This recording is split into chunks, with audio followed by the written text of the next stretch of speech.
Chapter 24:16. She doesn't have a bloodline totem. Suli frowned slightly. Shengguan Jing paused. Actually, to him, this matter was also a mystery that he couldn't solve. Because he knew very well that Chu Luyue had a bloodline power in her body. But it didn't belong to the Shengguan family. Even though he founded the Tianling dynasty single-handedly and went to the Divine Ruins world later and made a name for himself, that was all later. Chu Luyue shouldn't have a bloodline power in the first place. Shengguan Jing used to be very curious about this. He wanted to ask about it several times, but he didn't have the chance. Until now, Chu Luyue successfully entered the palace of the illusory god, which shocked everyone. In fact, all of this was because Jin Yunlai didn't detect Chu Luyue's bloodline power at the gate of heaven. Shengguan Jing knew that there must be something wrong with this. But he didn't know the details, and he couldn't find the time to ask her recently. She should be able to, right? Shengguan Jing said, his voice a little vague. Suli nodded. That's true. It's hard to say. After all, those divine envoys said that she couldn't open the door of the palace of the illusory god. But isn't she fine now? Chu Luyue had too many trump cards and secrets. Shengguan Jing changed the topic. By the way, I wonder if Mr. Su has found anything while you're here. Suli sighed helplessly. The palace of the illusory god is heavily guarded. It's really hard to find out. That's true. Shengguan Jing wasn't surprised by this result. This matter couldn't be rushed. If it was really so easy to find, then he would suspect that there was something wrong with the palace of the illusory god. But Suli suddenly thought of something, and her expression changed slightly. But what? I saw someone go to the Chaos Holy Jade. Hesitation appeared on her face. Shengguan Jing's expression froze. What's going on? Is there something wrong with the Chaos Holy Jade? The missing piece was now in Chu Luyue's hands. He couldn't help but worry. Suli held her breath and shook her head. Actually, it's not the Holy Primal Chaos Jade. It's the white jade pillars at the side. I saw someone go over there and add something to them. Shengguan Jing was dumbfounded. Due to the distance, I couldn't see it very clearly. I only saw that after that thing was added, the flame on the white jade pillar burned even more vigorously than before. Suli bit her lip. Shengguan Jing frowned as countless guesses flashed through his mind. When he came in, he had an impression of those white jade pillars. He paused for a moment and said slowly, "This doesn't seem to be wrong. Wasn't the flame on the white jade pillar burning all the time? That's the problem." Suli's voice became softer. I've already asked Xiao Ran before, and he said that these white jade pillars were indestructible 10,000 years ago. There is no need to add anything at all. You mean this? Xiao Ran, who was lying lazily in his courtyard, paused when he heard the two's question. He sat up with a toothpick in his mouth. Yeah, it's always been like that. He raised his chin and looked in the direction of the illusory god palace's main hall. The chaotic holy jade is closely related to the divine master. The flame on those white jade pillars was also nourished by the divine master's own divine power. That's why it hasn't been extinguished for 10,000 years. Is there a problem? Shengguan Jing and Suli looked at each other. It seemed that Xiao Ran didn't know that the white jade pillars needed extra care now. It was purely an accident that Suli saw it that day. She didn't think there was a problem at first, but then she met Xiao Ran and chatted with him. When she heard Xiao Ran's words, she knew that something was wrong and immediately suppressed the matter. When she asked again today, as expected, "What's with your expressions?" Xiao Ran bit the toothpick and looked back and forth between the two. Everyone in the illusory god palace knows about this. Oh, right, you just came here not long ago, so it's normal that you don't know about this. Suli showed a look of understanding, and her eyes darkened. I see, in that case, there really was a problem. At this moment, a gust of wind blew. Something fluttered down from the sky.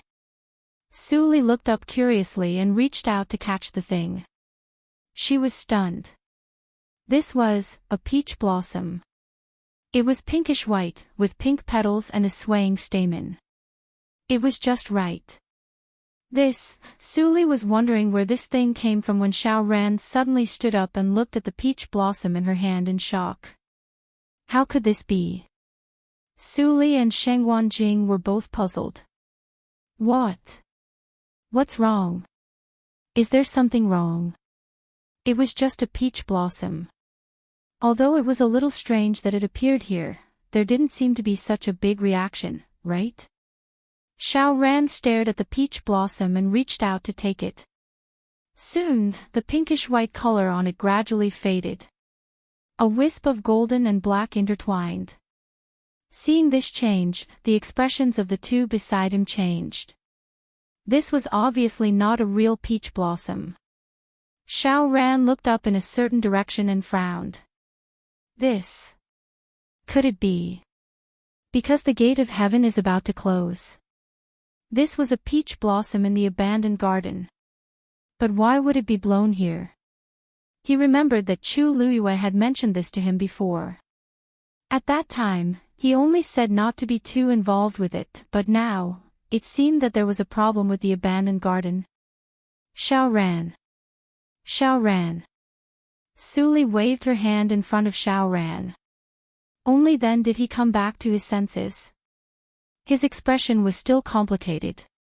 Don't ask any more. This matter.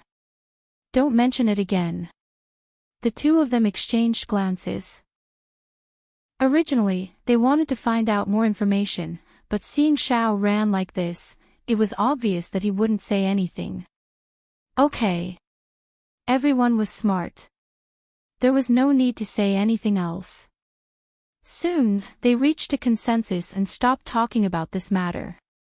Xiaoran asked again, by the way, where's that girl? He hadn't seen her for a long time. Shengwanjing answered casually, she's playing chess. Xiaoran was speechless. What time is it now? How can he be so free? He looked at the sky and said, it's almost time. It's almost time. Don't forget to remind her to come back. This is the only chance to ascend to the heavens and become a god in 10,000 years. After Suli and Shengwanjing responded, they quickly left. Xiaoran lay down again and picked up the peach blossom in his hand. The wind blew and turned it into powder silently. He frowned and sighed softly after a long time. Half a month passed in the blink of an eye. In the blink of an eye, there were only 3 days left before the gate of heaven closed. The atmosphere in the illusory god palace was extremely tense. Everyone was waiting for that day to come. Wu Yao stood in front of the gate of heaven with his arms crossed in front of his chest, staring at the gate of heaven in front of him. Suddenly, a voice sounded, "Why are you still here?" Chapter 24:17. Wu Yao turned around and saw a familiar face. The corners of his lips twitched as he smiled. Oh, why is the 11th oracle here? He glanced outside the heavenly gate. No one had come up yet. It had been a year since the heavenly gate opened. Those who could come up would have come up long ago. Chiao Tong looked at him coldly. I should be the one asking you that. You've been coming here every day for the past few months. What do you want? He had been paying attention to Wu Yao for a long time. He didn't cultivate or go anywhere else. It was as if he was going to stay here forever. At first, Chiao Tong was worried that he wanted to do something, but after staring at him for a while, he realized that Wu Yao really didn't do anything. He just stood there and looked at the heavenly gate for an entire day or even a few days. The heavenly gate had been like this for 10,000 years. What was there to look at? Chiao Tong was unhappy about this. However, Wu Yao had never done anything out of line, so he couldn't be too harsh on him. But it was different now. Wu Yao had an innocent look on his face. I'm just here, in a daze. Can't I do that? Chiao Tong frowned. There was no sincerity in this answer. He took a step forward and said coldly. From today onwards, you can't. There were only 3 days left before the heavenly gate would close. A person like Wu Yao naturally couldn't stay here any longer. This was also the reason why he had come today. Wu Yao. I can't just stand here and watch. No. Then I'll stand further away. Chiao Tong's expression became even colder. Wu Yao wasn't stupid. He immediately raised his hand. Okay, I'll leave. He didn't want to fight with this oracle. It wasn't worth it. With that, he finally lifted his leg and left. Behind him, Chiao Tong's gaze was fixed on him, sharp and cold. Wu Yao scoffed in his heart, rubbed his fists, shrugged, and left. It wasn't until Wu Yao's figure completely disappeared from sight that Chiao Tong's expression softened. He came to the heavenly gate and looked outside. A silver bridge stretched all the way down to the dark and treacherous sea. The water was cold and wet. Vaguely, there seemed to be a faint smell of blood spreading with the wind. Chiao Tong frowned. It had been a long time since the banquet and Jiu Long's punishment in the illusionary god sea. But until now, they still hadn't returned. The first oracle had no intention of relenting. There were only 3 days left. Could it be that he had to continue waiting? He shook his head. Inside the room. On the chessboard, the black go pieces and the scarlet gold go pieces were fighting intensely. More than half of the chessboard had been filled. Chu Luiyue gently exhaled. This was not an easy match. Every ray of light and every chess piece on it contained an astonishing amount of power. Every time she placed a chess piece, she would have to endure an extremely harsh and even terrifying power. Even now, before the game was over, the energy in her body had already been exhausted. It was almost as if he could not hold on any longer. Even her hand, which was holding the chess piece, was trembling slightly. But the man opposite her did not say a word. His eyes were deep, and it was difficult to guess what he was thinking. Chu Luiyue thought for a long time, and finally chose a position. She raised her hand and placed a chess piece. Pack! The scarlet gold go piece had just landed when it was quickly and crazily torn apart by the terrifying power around it. In an instant, the go piece shattered. Chu Luiyue's body shook, and blood slowly flowed out of the corner of her mouth. She supported herself with one hand on the table. Her face was extremely pale, and her body was trembling slightly. If not for that, she would have collapsed. Rong Xiu's hand in his sleeve slowly clenched. On the back of his hand, green veins appeared clearly. Then, he said, "Continue." His voice was cold and low. Chu Luiyue slowly wiped the blood from the corner of her mouth.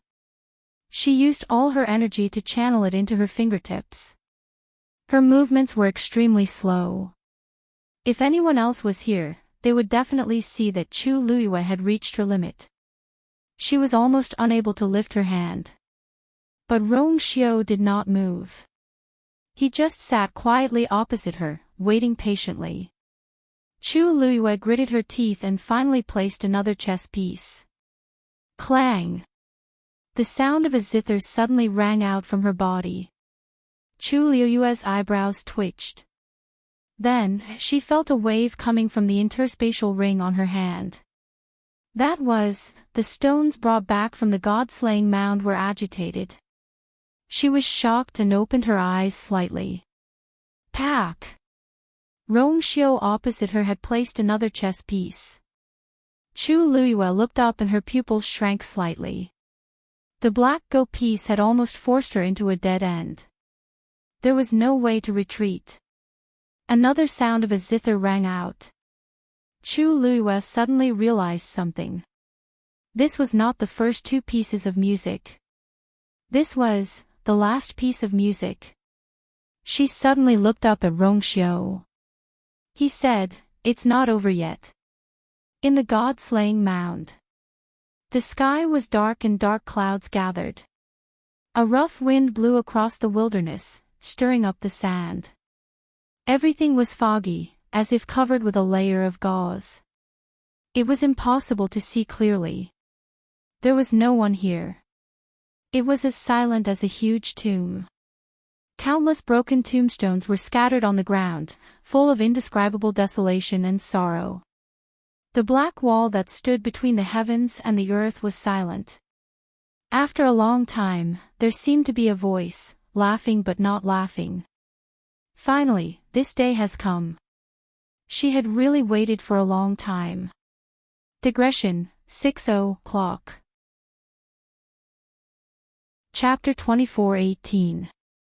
The sound of the zither rang out, solemn and desolate. Sound after sound rang out in succession. It was slow and firm, creating a unique melody.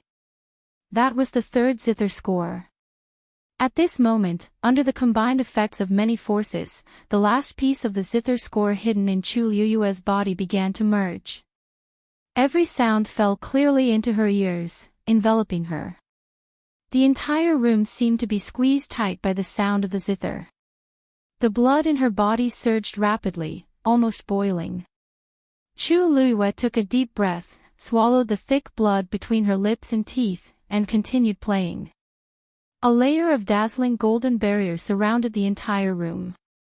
No matter how much energy there was, it was completely devoured and annihilated. Not a single bit leaked out. Therefore, even though they were close by, the others in the courtyard did not know what was going on inside. Wu Yao returned to the courtyard, only glanced over a few times, then went to the back to practice his martial arts. Hua Shuangshuang opened the door, and the golden-winged black-boned beast instantly flew over. At his feet, a small wind-treading tiger also jumped onto his calf. He laughed heartily, and picked up the small wind-treading tiger. Little Hachi was sleeping on a rattan chair, her head slightly tilted. Beside her was a basket of flower petals, in which lay a few exquisite jade bottles. Aunt 11 and Aunt 12 were sitting side by side not far away, holding the pills they had just taken from Jian Fengqi. Aunt 11 threw one pill in each hand, and accurately caught them. Aunt 12 poured them out as usual, counted them carefully, and put them into her mouth one by one, puffing her cheeks slightly. In a certain room, Xin Yi was standing in front of a table, staring at the map in front of him. He held a brush in his hand, and from time to time, he would sketch something on it. Lu Feng walked in. "Big brother, you were looking for me." Xin Yi nodded, rolled up the map, and handed it over. "Make a sand table according to this." Lu Feng took it with both hands, a strange expression on his face. Why did Big Brother suddenly want to make a sand table at this time? He muttered in his heart as he opened the map. The lines were complicated, and extremely chaotic. Lu Feng was stunned for a moment, then she looked carefully. But when he looked at it, he saw a few words hidden under the layers of messy lines. The corners of his eyes twitched as he looked at Xin Yi in disbelief. "Big brother, can you do it in 3 days?" Xin Yi asked calmly. Lu Feng swallowed hard. Why did Big Brother still have such a cold expression? Does he know that this is? As if sensing his gaze, Xin Yi raised his eyes slightly and looked over. At this moment, Lu Feng's heart trembled violently. Then, he lowered his head to take a look. With a glance, he saw a few familiar names. This map could be said to be the most complicated one he had ever seen. There was no other. So during this period of time, Big Brother had shut himself in and not come out, was busy with this. His throat felt dry. His heart was beating violently, as if he had already vaguely guessed Sinyi's plans. But he didn't ask.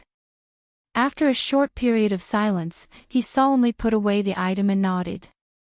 Yes. Phoenix Cry Mountain. Dumpling sat alone at the top of the mountain, resting her chin on one hand and caressing the 2 Tian baby in front of her with the other. 1, 2, 3, 6, 7. There were a total of 7 leaves. Perhaps it was because Phoenix Cry Mountain contained an extremely abundant amount of energy, but this 2 Tian baby grew especially fast after coming here. It hadn't been long, but it had already grown to this extent. Sigh, do you think you'll grow the 8th leaf first, or I'll open my 8th meridian first? Dumpling asked with a serious expression. No one answered.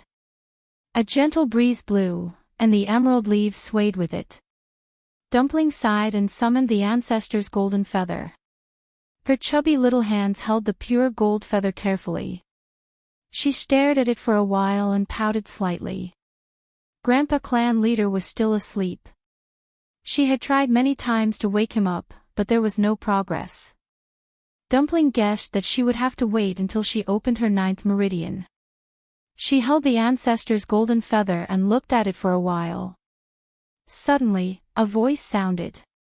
Her heart skipped a beat, and she immediately put away the ancestor's golden feather, stood up, and looked at the person who came. However, when she saw that it was Mao Jin, she relaxed a little. Mao Jin sized up Dumpling and secretly exclaimed. He had long known that Dumpling was sent here to cultivate, but he didn't know that she had improved so much in such a short period of time. The aura on her body was many times stronger than when he first met her. Grandpa Mao Jin. Dumpling called out crisply. She knew that Mao Jin had already been at Fengming Mountain for more than half a month, but because he had only been walking around nearby and did not go up the mountain, the two of them did not meet. Today was the first time they officially met. This call made Mao Jin's heart burst with joy. Although Dumpling was from the Crimson Gold Sky Phoenix clan, her soft and cute appearance was too lethal.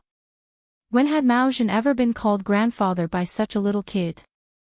Hearing this, his entire heart melted, and even his expression became gentler and more amiable.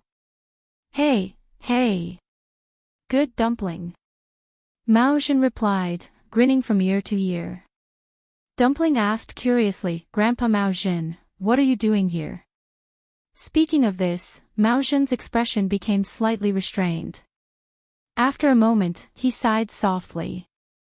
I came to pay my respects to the ancestors. Dumpling was stunned. When she reacted, her face was filled with shock. Ancestor. But this was Fengming Mountain. Chapter 24:19.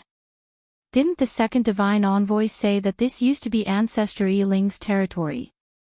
Why would Mao Jin come here if he wanted to pay respects to his ancestors? Looking at Dumpling's terrified expression, Mao Jin held his forehead helplessly. Dumpling, don't think too much. It's just that the great phoenix dragon ancestor also died here. Ah. Oh. I see. Dumpling thought about it and finally understood what he meant. She heaved a sigh of relief. But on second thought, she frowned again. But I've been here for a long time, but I don't seem to sense the aura of the great Phoenix Dragon clan. This place was filled with the power of the Crimson Gold Sky Phoenix clan. If Mao Jin didn't say it, she wouldn't have thought of it. Mao Jin's expression froze. Then, he forced a smile that didn't seem to be smiling. This. I know. Dumpling saw that his expression wasn't right. She placed her hands behind her back and lightly drew on the ground with the tip of her foot. After a while, she asked softly, Grandpa Mao Jin, did I say something wrong? She seemed to have said something that she shouldn't have.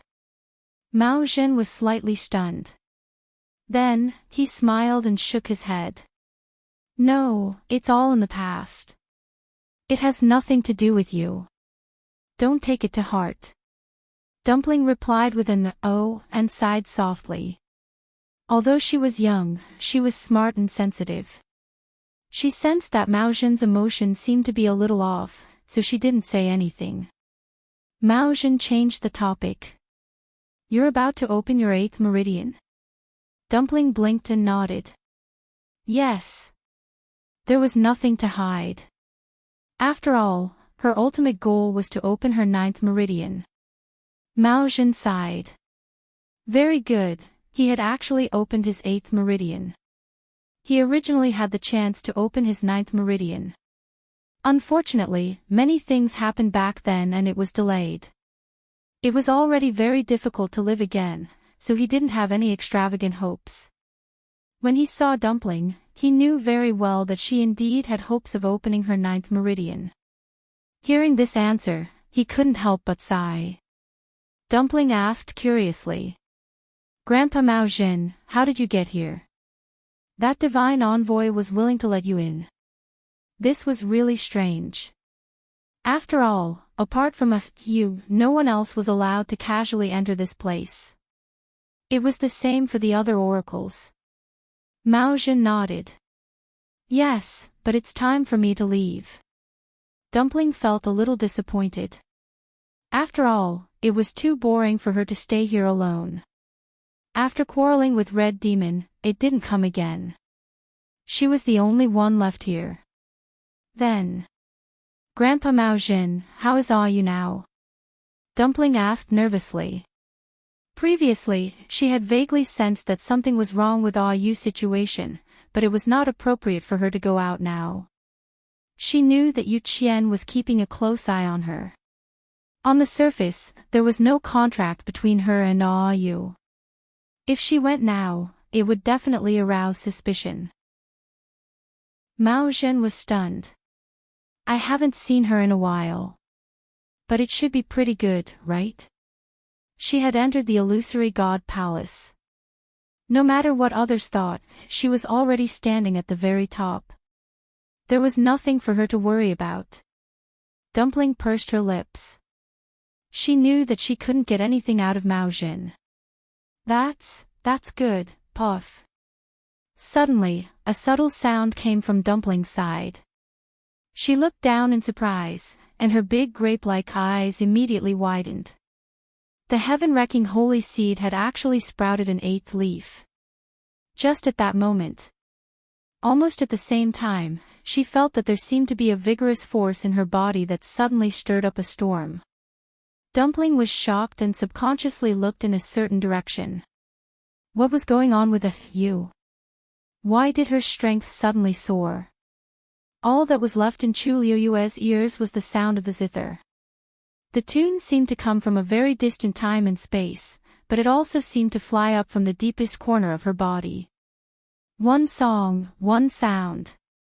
She supported herself on the table with one hand. Because of the force, her knuckles were faintly white. The other hand was holding a chess piece. Her eyes reflected the resplendent light on the chessboard. Other than that, there was nothing else. She gritted her teeth and put down the chess piece in her hand. Smack! In an instant, the surrounding power rushed in crazily. Chu Liuyue's eyes were dark and bright.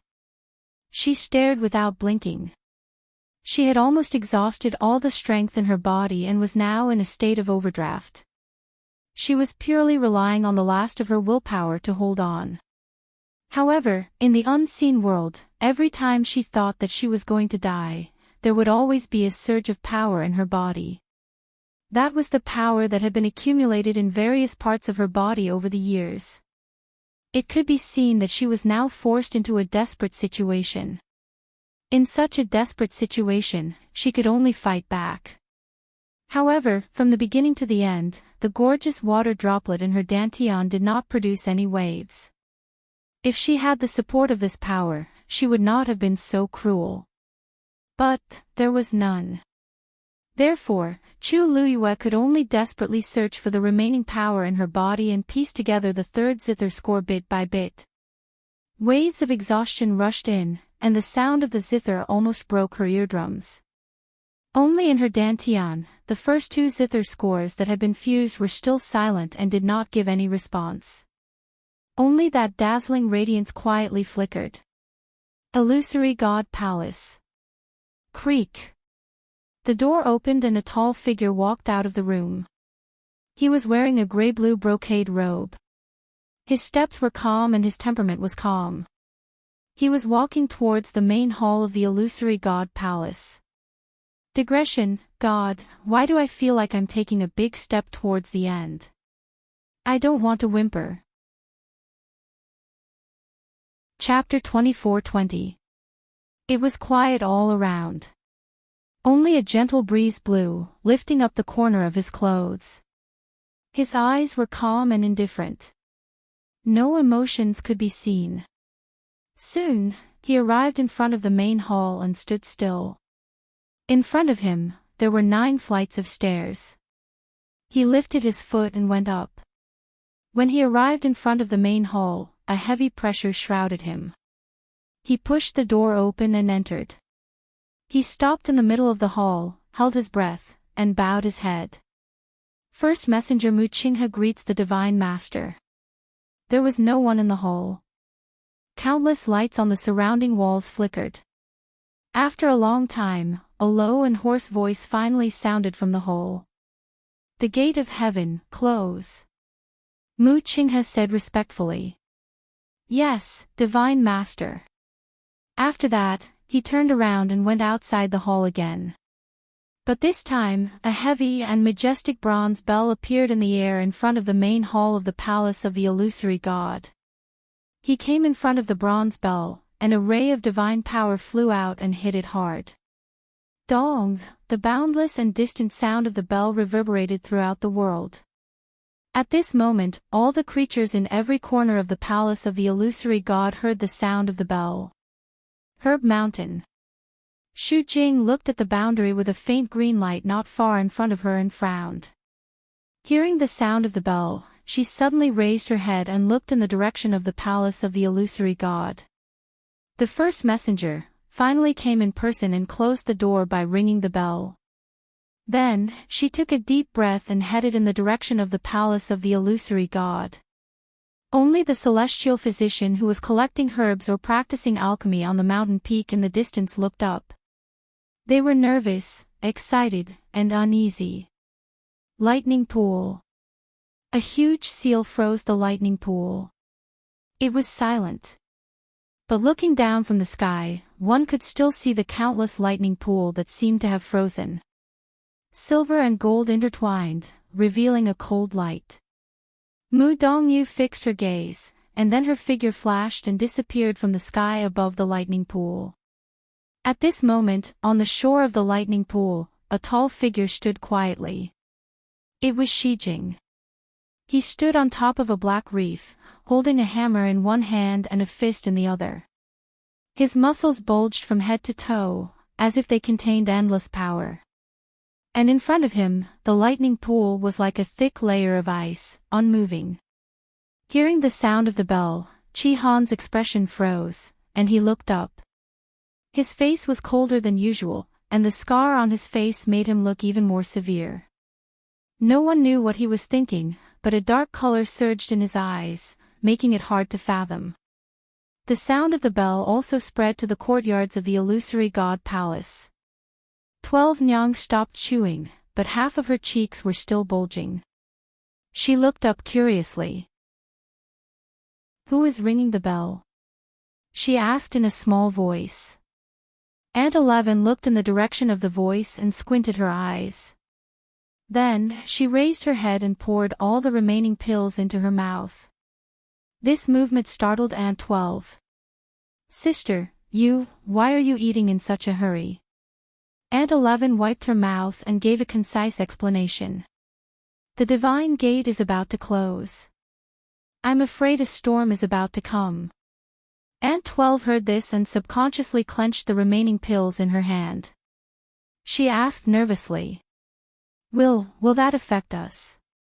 Aunt 11 nodded with certainty. Of course it will. After the divine gate closes, our master will enter the illusory god palace and ascend to the heavens. Of course it has a lot to do with us. Aunt 12 thought. Oh. Yes. We still have to cheer for our master. This could not be delayed.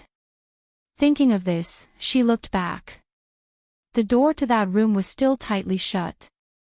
Her hands moved at lightning speed as she stuffed the remaining pills into her mouth one by one. While chewing with great effort, she said in a muffled voice, I can't be a burden to our master.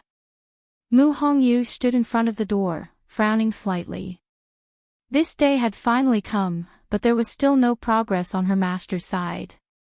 After the fight with Mu Qinghe and Bailing in the illusory god sea, she and Chu Luiyue had not been there again.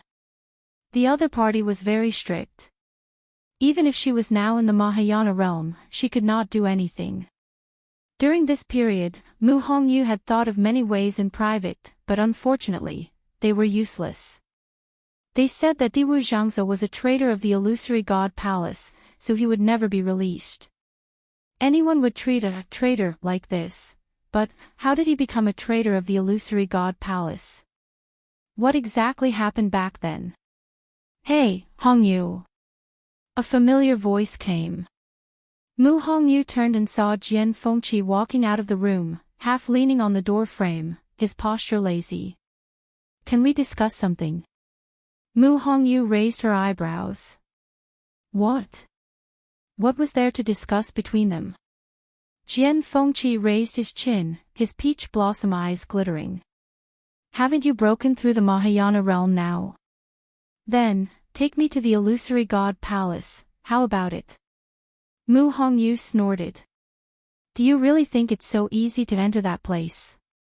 Jian Fengqi meant that she should secretly take him in, but how could it be so easy? Besides, she was not very willing to do so. Jian Fengqi blinked his eyes, looking very elegant and charming. Our little Hongyu is so powerful, you must have a way, right? Others can't, but you definitely can. Mu Hongyu crossed her arms, looked him up and down, and smiled meaningfully.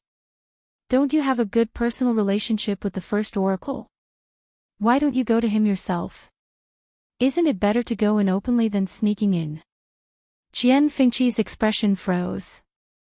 Then, he put away his folding fan, pressed his forehead, and smiled awkwardly. What a joke. Mu Qinghe could even do something to Chu Luiyue, let alone him. Was he tired of living that he would throw his life away like this? Would it be easier to die, or would it be better to die in a better way? He did have a good relationship with Mu Qinghe in the past, but that was in the past. Not to mention other things, after he came to the illusory god palace, he had not even seen Mu Qinghe's face. If Mu Hongyu had not told him this, he would not have known that Mu Qinghe was the first oracle. Although Jian Fengqi had always felt good about himself, he still cherished his life very much. That was so many years ago. Maybe to him, it was a matter of his previous life. Jian Fengqi coughed and refused. Mu Hongyu snorted coldly. Because of the injustice she felt towards Mu Qinghe, Jian Fengqi was now an eyesore to her. Little Hachi stretched and got up from the recliner, muttering in a low voice, "What are you doing?" So noisy. Suddenly, a tall figure walked over and stood in front of her. The tall figure cast a shadow that instantly enveloped her. Her beautiful eyes narrowed slightly, and her mind was still in a daze. Brother Yanqing. Chapter 24-21. Her voice was soft and gentle. At this moment, she was still rubbing her eyes with one hand and stretching her waist, revealing a slender and white waist. Against the dazzling and exquisite beaded tassels, it was even more clear and eye-catching. It was like a hand that could be easily grasped. Yanqing's hands behind his back slowly clenched. He looked away and his gaze fell on her face. She covered her face with one hand, only revealing a half-closed eye. Perhaps because she had just woken up, her eyes were still a bit watery. Charming and soft, yet clear and innocent. Like a gorgeous and fragile glass, but also like a flower in full bloom. No one could stop her beauty. Qing was stunned. Even if he was used to seeing this enchanting face, at this moment, the few vague syllables that came out of her red lips, at this moment, seemed to fall on his heart more clearly than the sound of the bell from the illusory god palace. A fierce blow. Suddenly, he didn't know where to look. Little Hachi didn't notice the subtle change in his expression and only looked at him blankly. At this moment, she came back to her senses and smiled. "Why aren't you saying anything?" Qing held his breath for a moment, his eyes lingering on her smile for a moment, then he said lightly, "Nothing, the gate of heaven is about to close. Seeing that you were still sleeping, I thought of waking you up." It was rare for him to say so much at once. Little Aid blinked and turned around to take a look. "I was wondering why he would ring the bell in the middle of the day," she stood up lazily. Although she wasn't interested in these things, she knew very well that the closing of the gate of heaven meant that countless cultivators in the illusory god palace would try to ascend to the heavens and become gods. It would be very lively. She still wanted to see this. Qing was originally standing in front of the recliner. When little Hachi stood up, the distance between the two was instantly shortened. A warm and fragrant wind blew over. It was the smell of her body. Qing calmly took a step back. Little Hachi glanced at him and secretly laughed. "Lord Qing, are you so afraid of me?" When she came back to her senses, she realized that she was still in her own courtyard, so she naturally reverted to how she addressed him. Qing's eyes drooped slightly and her voice was cold. Little Hachi misunderstood. The rest of his words suddenly stopped. A soft, boneless hand had already landed on his shoulder and gently patted him. "I was just joking. Qing Darren is upright and outspoken. It's not the first time this miss knows that she has restrained herself and returned to etiquette." Little Hachi smiled at him. "Thanks." Qing pursed her lips. However, Little 8 quickly retracted his hand and walked towards Aunt 11 and the others while holding the corner of his skirt. The heavenly gate is about to close, why didn't you call me? I almost missed such a big show." The sound gradually faded away. 12th Nyang opened her mouth softly. "Sister 8, didn't you say that I wasn't allowed to wake you up when you were sleeping?" She said that it was a beauty sleep to maintain one's appearance. In the past, every time Sister 8 was woken up from her sleep, she would go berserk. Although Aunt 11 and Aunt 12 were well taken care of and did not suffer this kind of torture, they did see the scene of the other members of the 13th U being chased by her. Her heart palpitated. She looked at little Hachi strangely. "Sister 8, why aren't you angry this time?" Aunt 11's voice was calm as she reminded her. "That's Sister 8's husband. He's different from us after all." "Little Hachi, I already said that it was a misunderstanding." It really was a misunderstanding. At this moment, little Hachi suddenly felt a gaze on her. She subconsciously straightened her shoulders and raised her voice. "Of course it's because the one who woke up Sister 8 was the one who hit the bell. It's not appropriate to vent your anger on Darren Qing." The two girls looked at her with their eyes wide open. That gaze seemed to have moved away again. Little Hachi's ears inexplicably heated up, and she hurriedly asked, "Cough, who hit the bell?" The two girls looked at each other and shook their heads. "Of course it's the first oracle. Umo, who appeared out of nowhere, added. He's the only one who's qualified." Little Hachi looked at him strangely. "How do you know?" "Umo, who told you to be so talkative? You were just watching the show in the dark on a whim, and now you're telling the truth." Qing glanced at him coldly, and had no intention of helping him. Umo looked up at the sky. "Ah, this? Everyone knows. Really? Go out and ask, who hasn't heard of this in the illusory god palace? Besides, it's obvious that it's the first oracle. Little Hachi stared at him for a while. Is that so? Umo silently shut his mouth. Yenqing, this brat, really forgot about his brothers when he got a wife. Let's see how he's going to explain it to them later. Thinking of this, Umo's mood finally improved. He touched his chin and chuckled.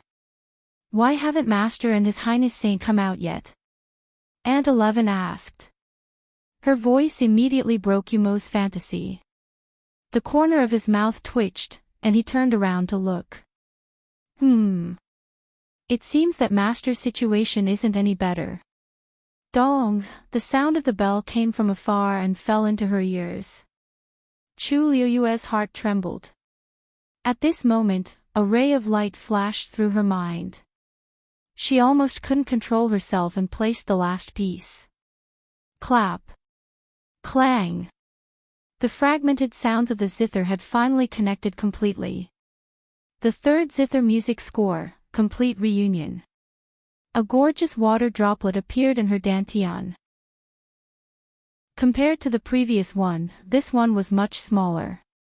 Then, without any warning, it suddenly slammed into the original one. Boom!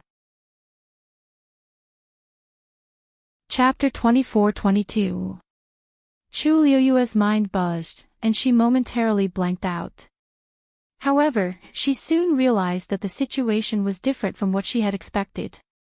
Following this incomparably violent collision, the water droplet from before was suddenly split into two. The three water droplets that shone brilliantly were suspended in the air, facing each other. The third zither score did not merge with the first two. It was even dismantled. Chu Liyue was stunned. Suddenly, there was a fluctuation of energy in front of her. She looked up and saw that Rongxiu had also raised his hand and placed the last chess piece. The black chess piece slashed down like a sharp blade. It completely cut off the reddish-gold chess piece's escape route. This round had finally come to an end. There was no doubt that Chu Liuyue's side was completely defeated. Rongxiu's power was too strong and almost completely destroyed her chess piece. She exhaled softly and looked at the chess game for a while. Then, the corners of her lips curled up. A faint trace of blood was still faintly visible. I lost. Although she had said this many times, it was different this time. She lost. Very happily. So this is your real strength, she murmured softly and looked up. Her dark eyes shone with a faint light that was dazzling. All these years, she had been trying to figure out Rongxiu's strength, but it was hard to guess. Today, she finally understood. Moreover, she knew very well that Rongxiu's purpose in this game of chess was to help her merge the third zither score. She tried and found that the three water droplets could no longer merge. In other words, there was indeed a complete zither score in her body. However, it was divided into three parts, and they could not merge with each other. After a few tries, Chu Liyue found that the water droplets did not move. Thus, she did not force it. Anyway, the third part had been sorted out. All she needed was an opportunity to officially merge them. She looked out of the window and laughed. The bell, looks like the gate of heaven is really closing. Shall we go together? Rongxiu waved his sleeve, and the chessboard between the two disappeared quietly. He finally got up and walked over. Chu Liyue looked at him strangely. Why? Rongxiu came to her and bent down slightly. He grabbed her slender waist with his long arm and pulled her into his arms. Now, she had no strength in her body. Even moving a finger was extremely strenuous. Previously, she was barely holding on with her willpower. Now that Rongxiu came, she instantly lost all her strength, and fell into his arms. Before she could react, she felt her chin being pinched by a strong hand. She was forced to raise her head, and his kiss had already covered the sky and earth. He hugged her very tightly, as if he wanted to crush her and melt her into his flesh and blood.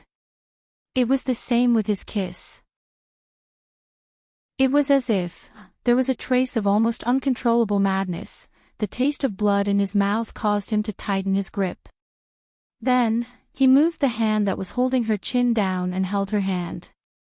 Her slightly curled hand was effortlessly stretched open by him.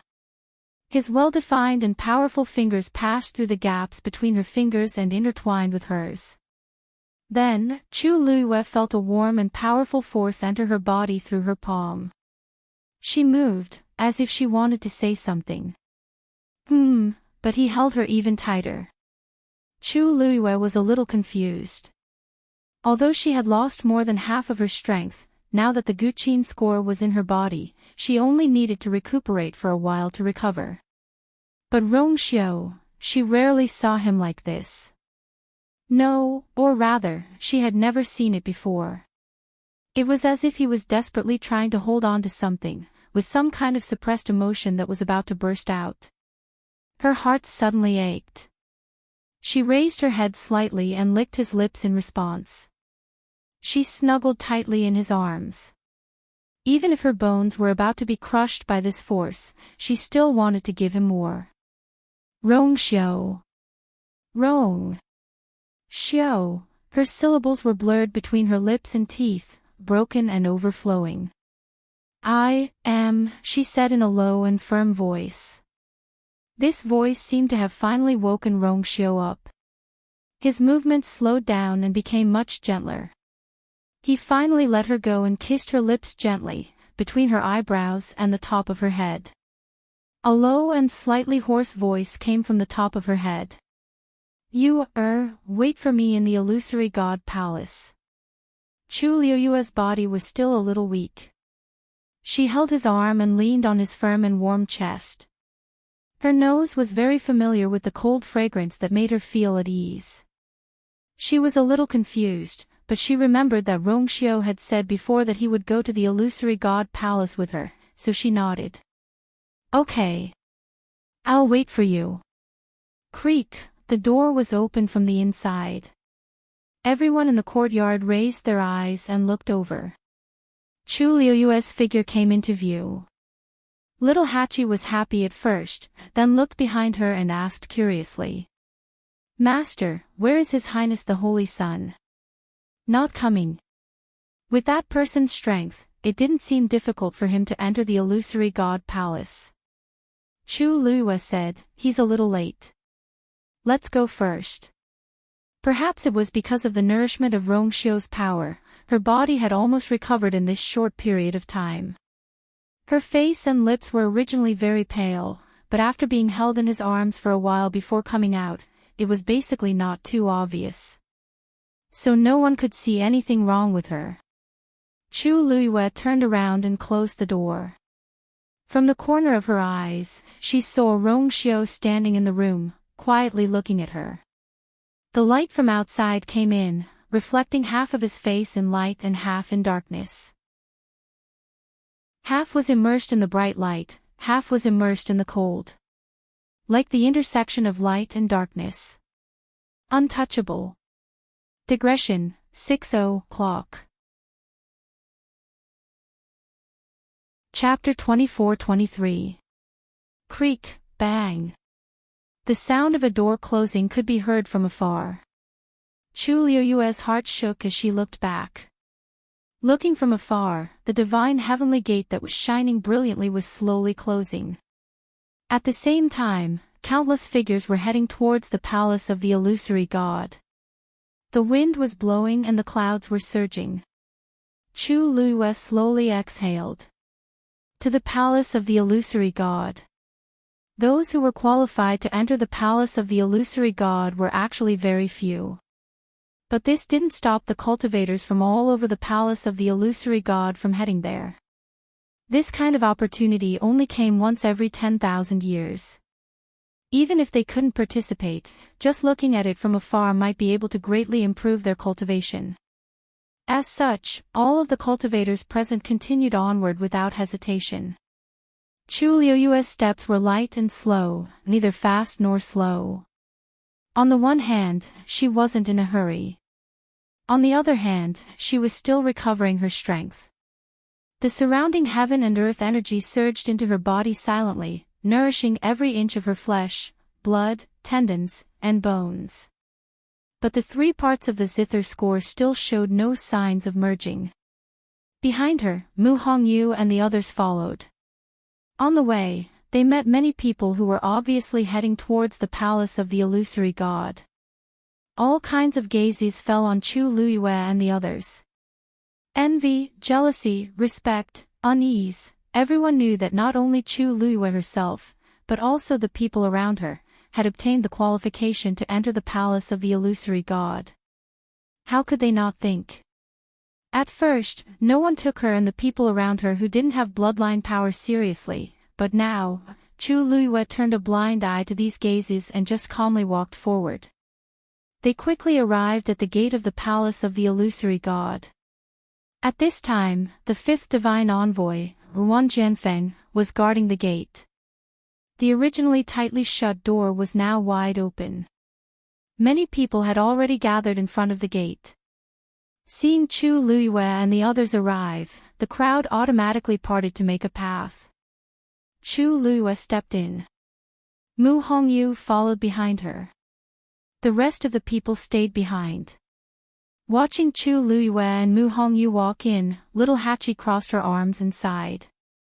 Sigh, I also want to go in. Me too. And me.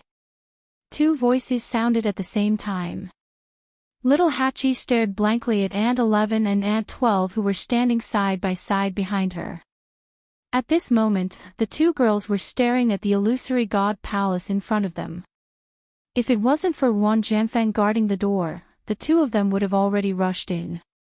Little Hachi's mouth twitched. She was just casually saying it to express her sincerity, but these 2. Why did it seem like they really wanted to go in? She looked in the direction of their gazes. The door was wide open. Walking straight ahead was the holy jade of primal chaos and the white jade pillars that surrounded it. The primal chaos holy jade was dark and silent. At the top of the white jade pillar, a flame burned brightly. This doesn't seem to be wrong. That's the sacred primal chaos jade. Aunt 11 stared straight ahead. Her tone was very certain. Little Hachi blinked. Yes, what's wrong? Aunt 11 didn't say anything else. Little Hachi was helpless and turned to look at Aunt 12. I said, looking at Aunt 12 who was holding her heart with her hands, her cheeks flushed red with yearning and envy. Little Hachi tactfully swallowed the rest of her words. Good. They were indeed twins. When faced with such a situation, their reactions were exactly the same. Well, Aunt 12 seemed to be more excited. But what's so good about the holy jade of primal chaos? Little Hachi's beautiful eyes turned. She leaned closer and asked in a low voice, Sister 11, Sister 12, what are you looking at? Can you tell Sister 8? Aunt 11 raised her hand. The holy jade of primal chaos is missing a piece. Aunt 12 nodded vigorously. Yes. It's missing a big piece. Little Hachi. I know, so. Could it be that they didn't know that their master had the armillary shield? That's impossible. I've been talking to them for a while now. Logically speaking, I should have said everything I could say. She looked in that direction blankly for a few more times, but it was to no avail. After hesitating for a while, little Hachi decided to give up. She couldn't figure it out, she should just wait and see. Aunt 12 gently pulled Aunt 11's sleeve and asked softly, Elder sister, do you think we can defeat the 5th divine emissary? Little Hachi. Aunt 11 calmly shook her head. No. Aunt 12's eyes were filled with disappointment. Then it seems that we can't go in. Aunt 11 suddenly took out 2 jade bottles and handed one to Aunt 12. Fill your stomach first. Only then would you have the strength to fight. Although she didn't say the second half of the sentence, Aunt 12 instantly understood and immediately took the bottle. Little Hatchie's eyelids twitched violently. The two of you, are you planning to fight the fifth messenger? 12th lady choked and swallowed a pill with difficulty. Her face was flushed red. What if? Master said that we can't let our guard down at any time. Little Hatchie glanced at her faintly. So this is what she's learned from following her master? Don't think that I can't tell that the two of you are trying to force your way in. With her thoughts exposed, Aunt 12 looked at Aunt 11 for help. Aunt 11 was very calm. Not for the time being, we're not strong enough. Little Hatchie, she didn't seem to be on the same frequency as these two. Did this mean that as long as they were strong enough, they would really have to fight? After thinking about it carefully, Little Hatchie decided to fulfill her duty as Sister 8. You're still young. Don't think about fighting and killing all day. How can you solve problems with violence when you encounter them? The two girls looked over at her together. Little Hatchie said earnestly. When Master ascends to the heavens and becomes a god, maybe he can make an exception and bring us in, right? If it doesn't work, there's still seventh brother. Little Hongyu is also not bad. Oh, there's still Mr. Su and Senior Shangwan. Something will happen.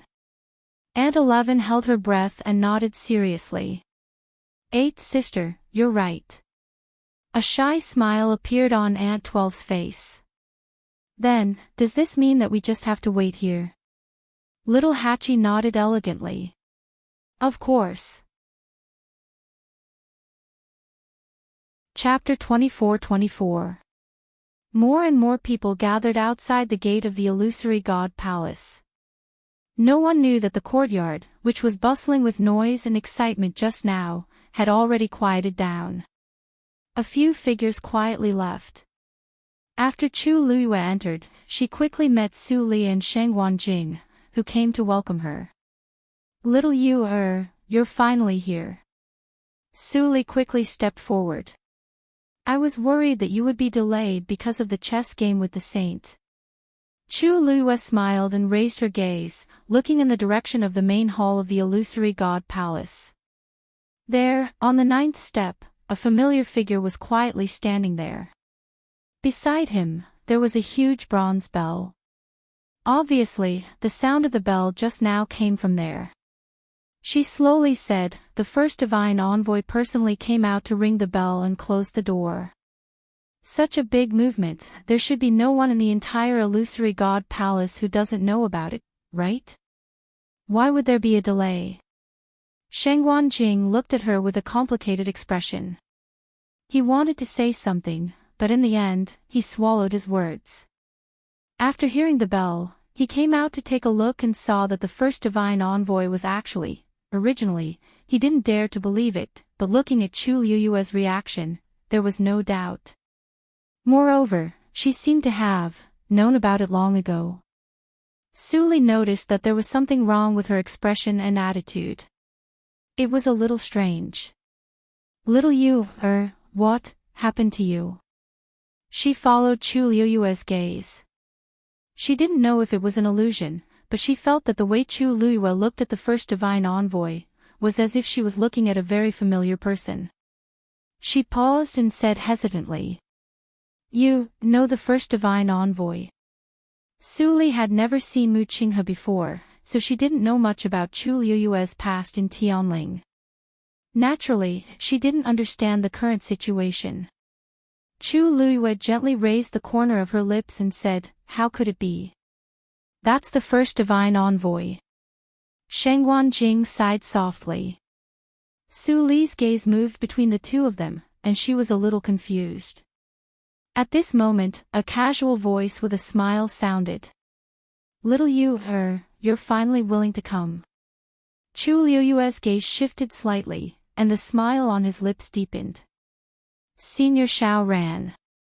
Xiao Ran's hands were behind his head, and there was a toothpick in his mouth. His whole body was filled with indifference and laziness. He didn't look like someone who had lived for tens of thousands of years. Instead, he still looked like a teenager. When he heard how Chu Luiyue addressed him, he snorted and teased him. I really don't dare to be called senior now. I should be the one calling you master. If it wasn't for Chu Luiyue's advice, he would still be standing outside, bemoaning his inadequacy. How could he enter the illusory shrine? Chu Luiyue knew he was joking, so he only laughed. You're flattering me. Xiao Ran looked at her from head to toe. Suddenly, his expression changed. The aura on your body seems to be somewhat different from before. He couldn't tell what was different, but if he looked closely, he could see it. Chu Luiyue's smile didn't change. The gate of heaven is closed, and many cultivators are about to ascend to the heavens and become gods. There is only one chance, so I naturally have to make more preparations. Xiao Ran touched his chin. That's true. Although it had always been said that cultivators without bloodline totems would never be able to ascend to the heavens and become gods. But for some reason, he felt that Chu Luiyue had this hope. Maybe it was because she had done too many shocking things in the years she had been in the illusory god palace. Back then, everyone thought that she would be forced to leave after staying here for a month. But in the end, not only did she stay until now, but she also openly entered the illusory shrine. Most of the people outside had bloodline totems, but in the end, they were still watching from the outside. So now Xiao Ran was very suspicious of this matter. He even secretly felt that Chu Luiyue might really be able to ascend to the heavens and become a god this time. Hey, I just heard you guys talking about the first divine envoy. Xiao Ran looked towards the main hall of the illusory god palace and clicked his tongue. The first divine envoy hasn't shown his face for many years. Only such a big matter can invite him. At this moment, several figures appeared one after another at the bottom of the 9 steps of the main hall of the illusory god palace. Chu Luiyue narrowed her eyes slightly. She was familiar with most of them. The other divine envoys have also arrived, she said softly. Xiao Ran nodded. Yes. According to the usual practice, all the divine envoys have to come. As far as the eye could see, Yu Qian and Jin Yunlai had already arrived. Xu Jing and Mu Dongyu were also behind them. There was also one more person that Chu Luiyue hadn't seen before. Who is that? She asked. Xiao Ran took a closer look. You mean the person next to the second divine envoy? That's the third divine envoy, Fan Yunxiao. Chu Luiyue said, I don't think I've heard of this person before. The third divine envoy usually stays in the illusory god palace and is mainly responsible for the flow of water and accounts. It's normal that you haven't seen her before. Chu Luiyue raised her eyebrows slightly. So that's what the third divine envoy does. It's really interesting. Xiao Ran looked at her strangely. What's wrong? What's wrong? Nothing. I just suddenly thought of someone. Chu Luiyue thought of someone's chubby face. Our third divine envoy also likes to read accounts. It's just that I haven't seen him for a long time. I wonder how Sanson and the others are doing in the Peach Blossom Dock. Xiao Ran nodded in understanding and laughed. I see. But it's not strange. The 13 divine envoys of the illusory god palace have their own duties. The third divine envoy, Chu Luiyue's heart suddenly skipped a beat. She suddenly looked up. What did you say?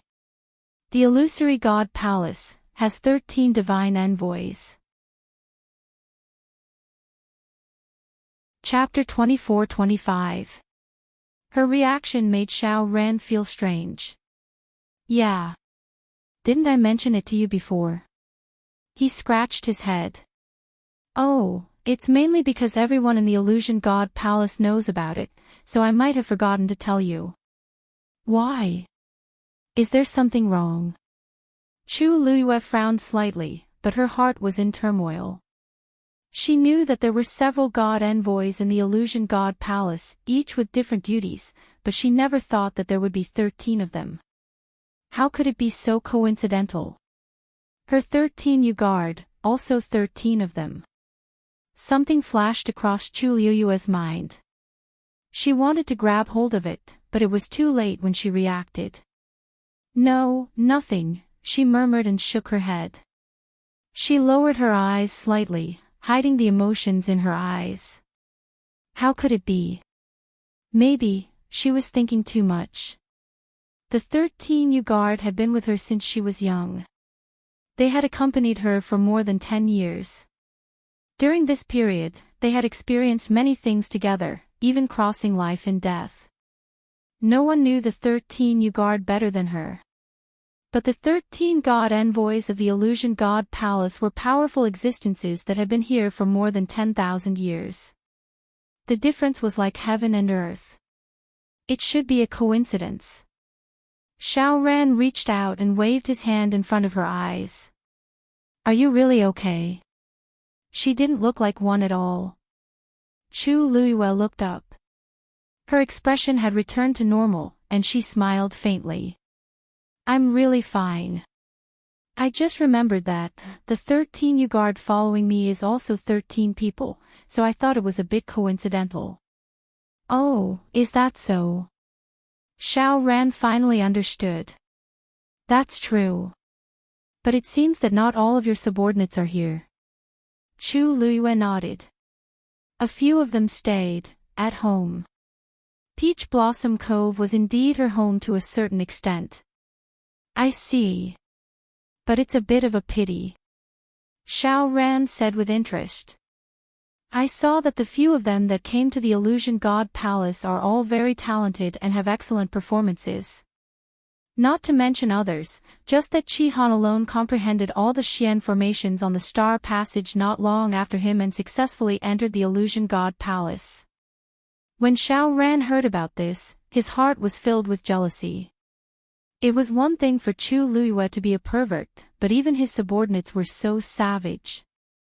If he remembered correctly, Qi Han had only been in the Illusory God Palace for a month.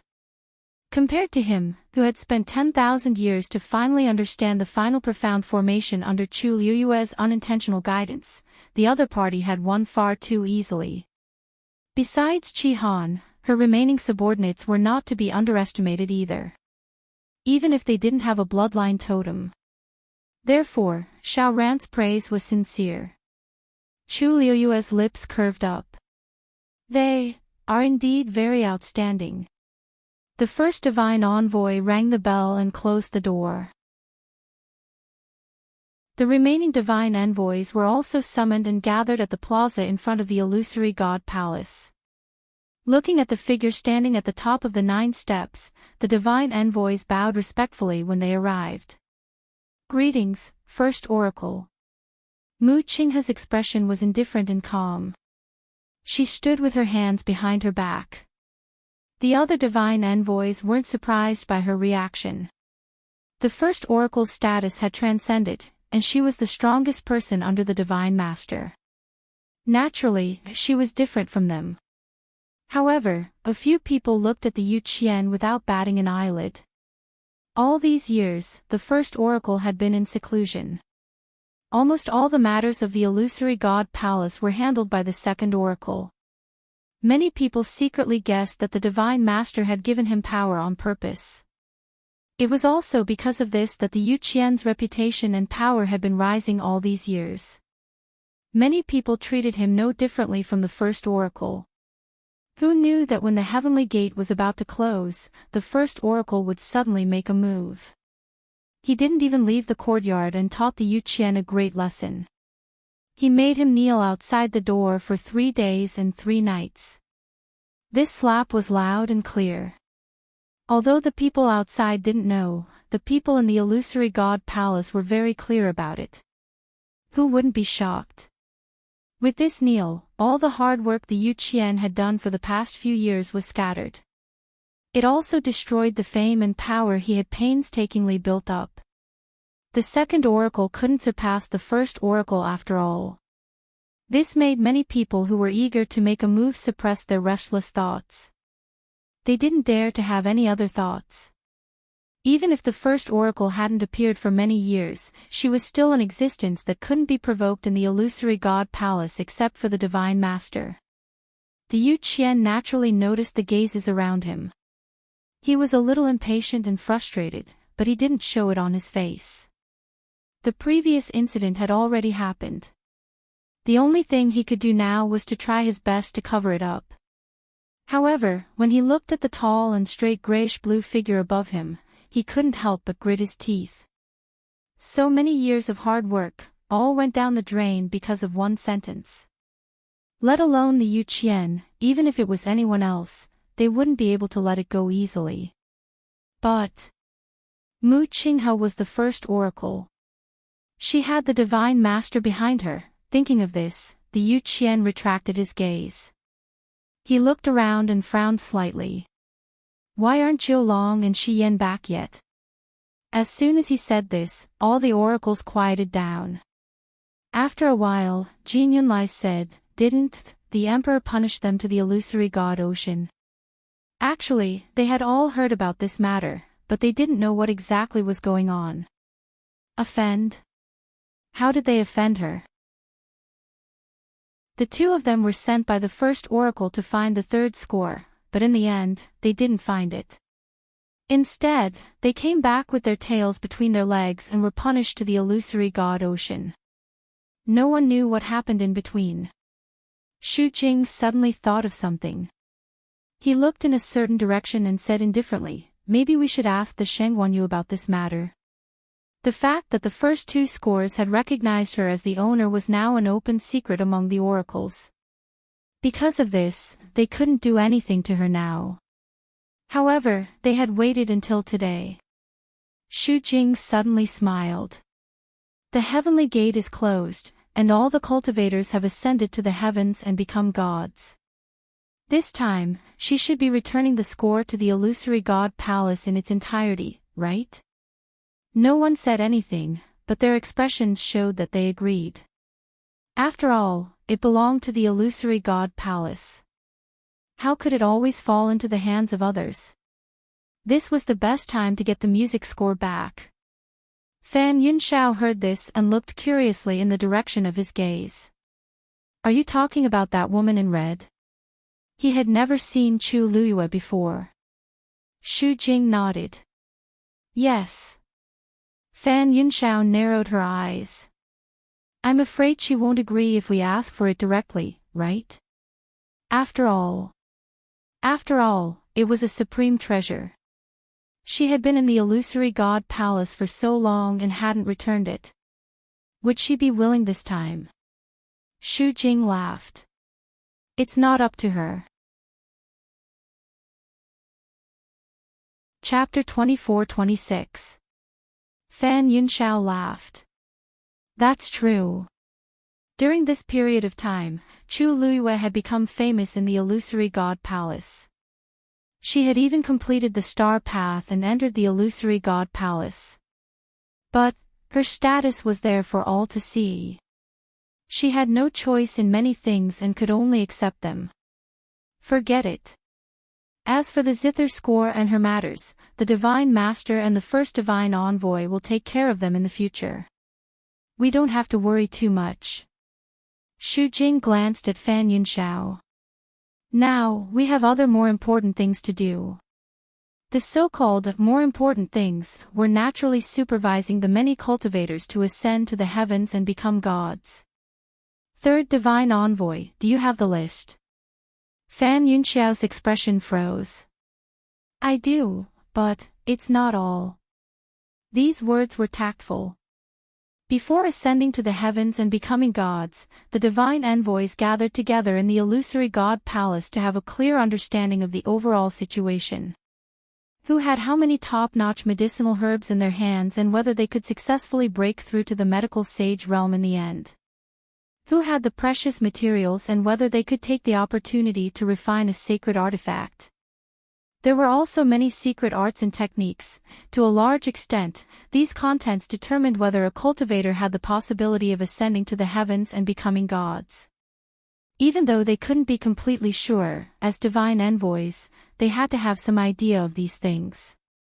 However, looking at Fan Yunxiao, it was obvious that it couldn't be done. Xu Jing's expression changed slightly. Didn't Treasure Pavilion send the account book over? Fan Yunxiao sneered. Send it. I personally went to borrow it, but I was rejected. As soon as these words were said, the expressions of the divine envoys turned ugly. They had to admit that in this aspect, Treasure Pavilion's account book was more complete. But now, they refused to lend it to them. If it was someone else, it would be fine, but the person behind Treasure Pavilion. They couldn't afford to offend him. Xu Jing thought for a moment and asked suspiciously, could it be that this is what that person wants? Fan Yunxiao's expression turned cold. Eighth Divine Envoy, be careful with your words. Xu Jing suddenly came to his senses. He pursed his lips and swallowed the rest of his words. At this moment, Yu Qian said calmly, that doesn't matter. Today, everyone would be gathered here. Everything was predestined. More and more cultivators appeared in the square in front of the main hall of the illusory palace. At this moment, the door was wide open. Although the people outside couldn't come in, they could still get a general view. Countless gazes were focused on the people in the illusory shrine. Of course, what they saw the most was the first divine envoy, who was standing on the steps.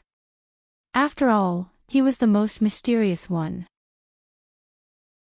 Suddenly, that person raised his head and looked outside the door. His gaze seemed to have passed through the star path and looked at the tightly shut heavenly gate. However, as he moved, the crowd could finally see his face clearly. Is that the first oracle? Standing on top of the 9 steps with a bronze bell hanging beside him. Who else could it be other than the first divine envoy? He seems to be quite young. I heard that he is much stronger than the second divine envoy. After all, he is someone who is highly regarded by the divine master. Naturally, he is different. Outside the door, the crowd was discussing. Behind the crowd, there was one person who was looking at the high figure with a complicated expression. It's really him, Jian Fengqi murmured in a low voice. Although Mu Hongyu had told him about this before, when he saw it with his own eyes, it was still, for a moment, he didn't know how to describe his feelings. From a distance, he couldn't see very clearly. But, that was Mu Qinghe. Jian Fengqi had been friends with him for more than 10 years. How could he not recognize her? But, that person, after all, was completely different from the person in his memory. Mu Qinghe. Little Hachi, who was planning to laze around and wait, looked up unintentionally. When she saw that familiar face, she was shocked on the spot. Her mind went blank for a moment. Then, she turned her neck stiffly and looked at Jian Fengqi with difficulty. That person. Am I seeing things? Jian Fengqi closed his eyes and didn't say anything. But this answer was enough. Little Hachi opened her mouth, and her mind was in a mess. Madame 12, who was standing at the side, also saw this scene. She was stunned and subconsciously raised her finger. Isn't that Brother Qinghe? Madame 11 frowned and pressed her hand down. He's not. Madame 12 turned around and saw that Madame 11 was also staring at that person. That expression, Madame 12 was conflicted for a while, but she couldn't help but say, Sister. Sister. That's Brother Qinghe, how could they not recognize this face? Madame 11 pursed her lips and looked at little Hachi. Sister 8, he's not, right? Her voice, which had always been crisp and clear, was now slightly hoarse for some reason.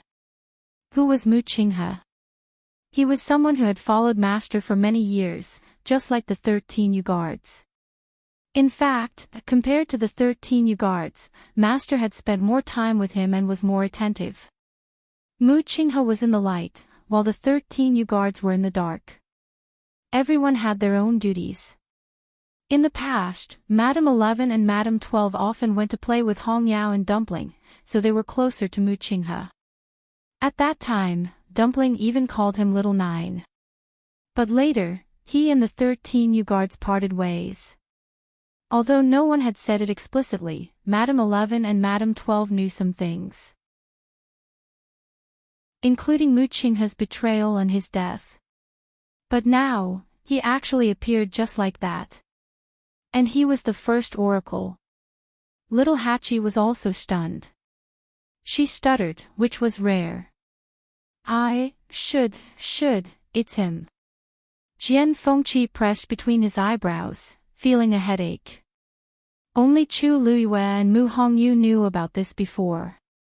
After the two of them returned, Mu Hongyu specifically looked for Jian Fengqi to question him. Jian Fengqi only found out then. But other than that, no one else knew about this. Little Hachi and the others had such a big reaction, so it was understandable. It's him, but it's also not him. Jian Fengqi sighed. They were all stunned on the spot. There was too much information. I'm going to ask him myself. Madame 12 suddenly turned around and ran over. Chapter 24-27. Aunt 11 knew something was wrong and wanted to pull her back, but she was too late.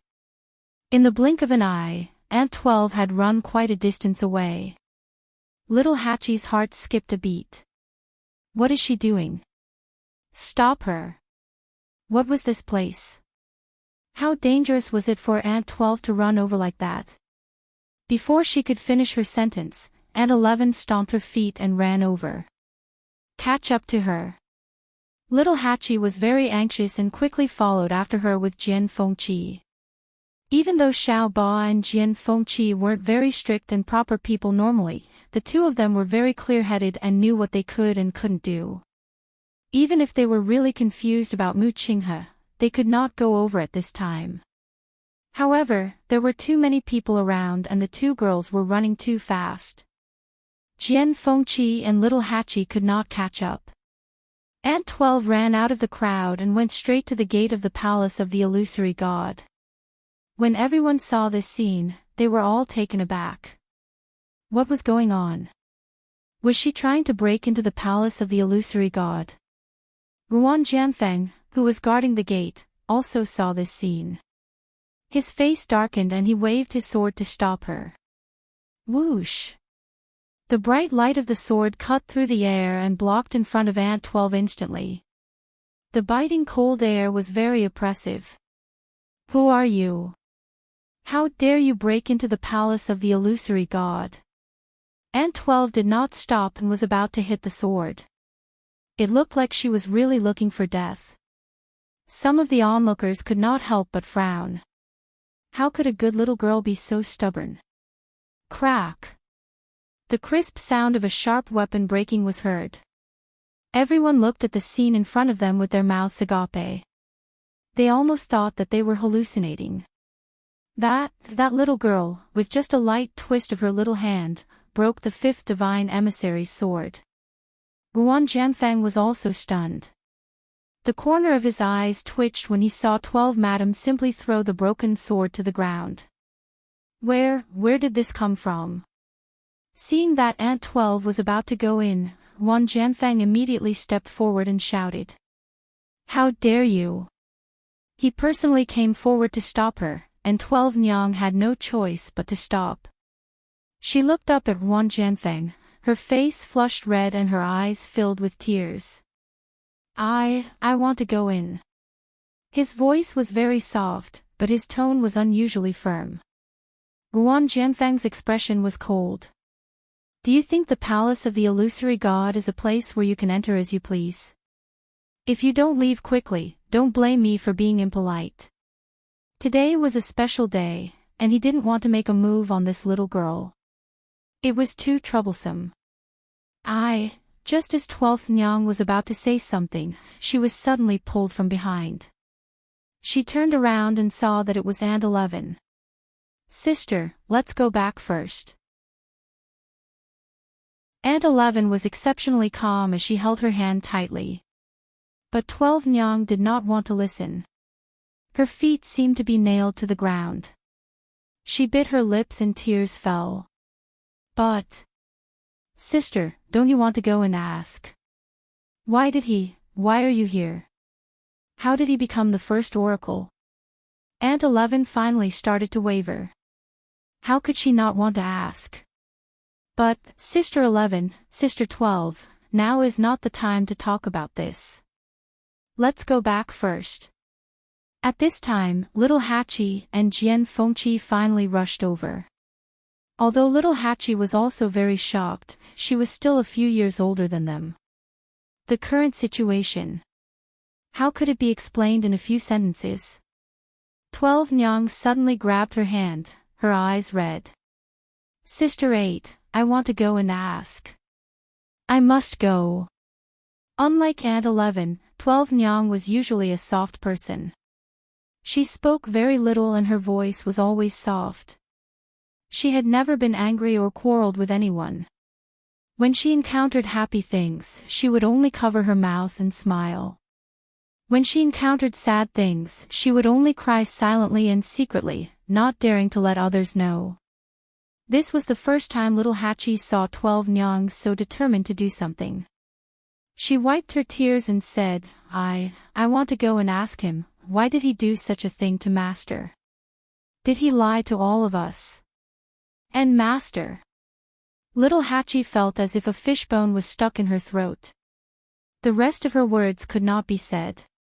She raised her eyes and looked inside. That person. Is he looking here now?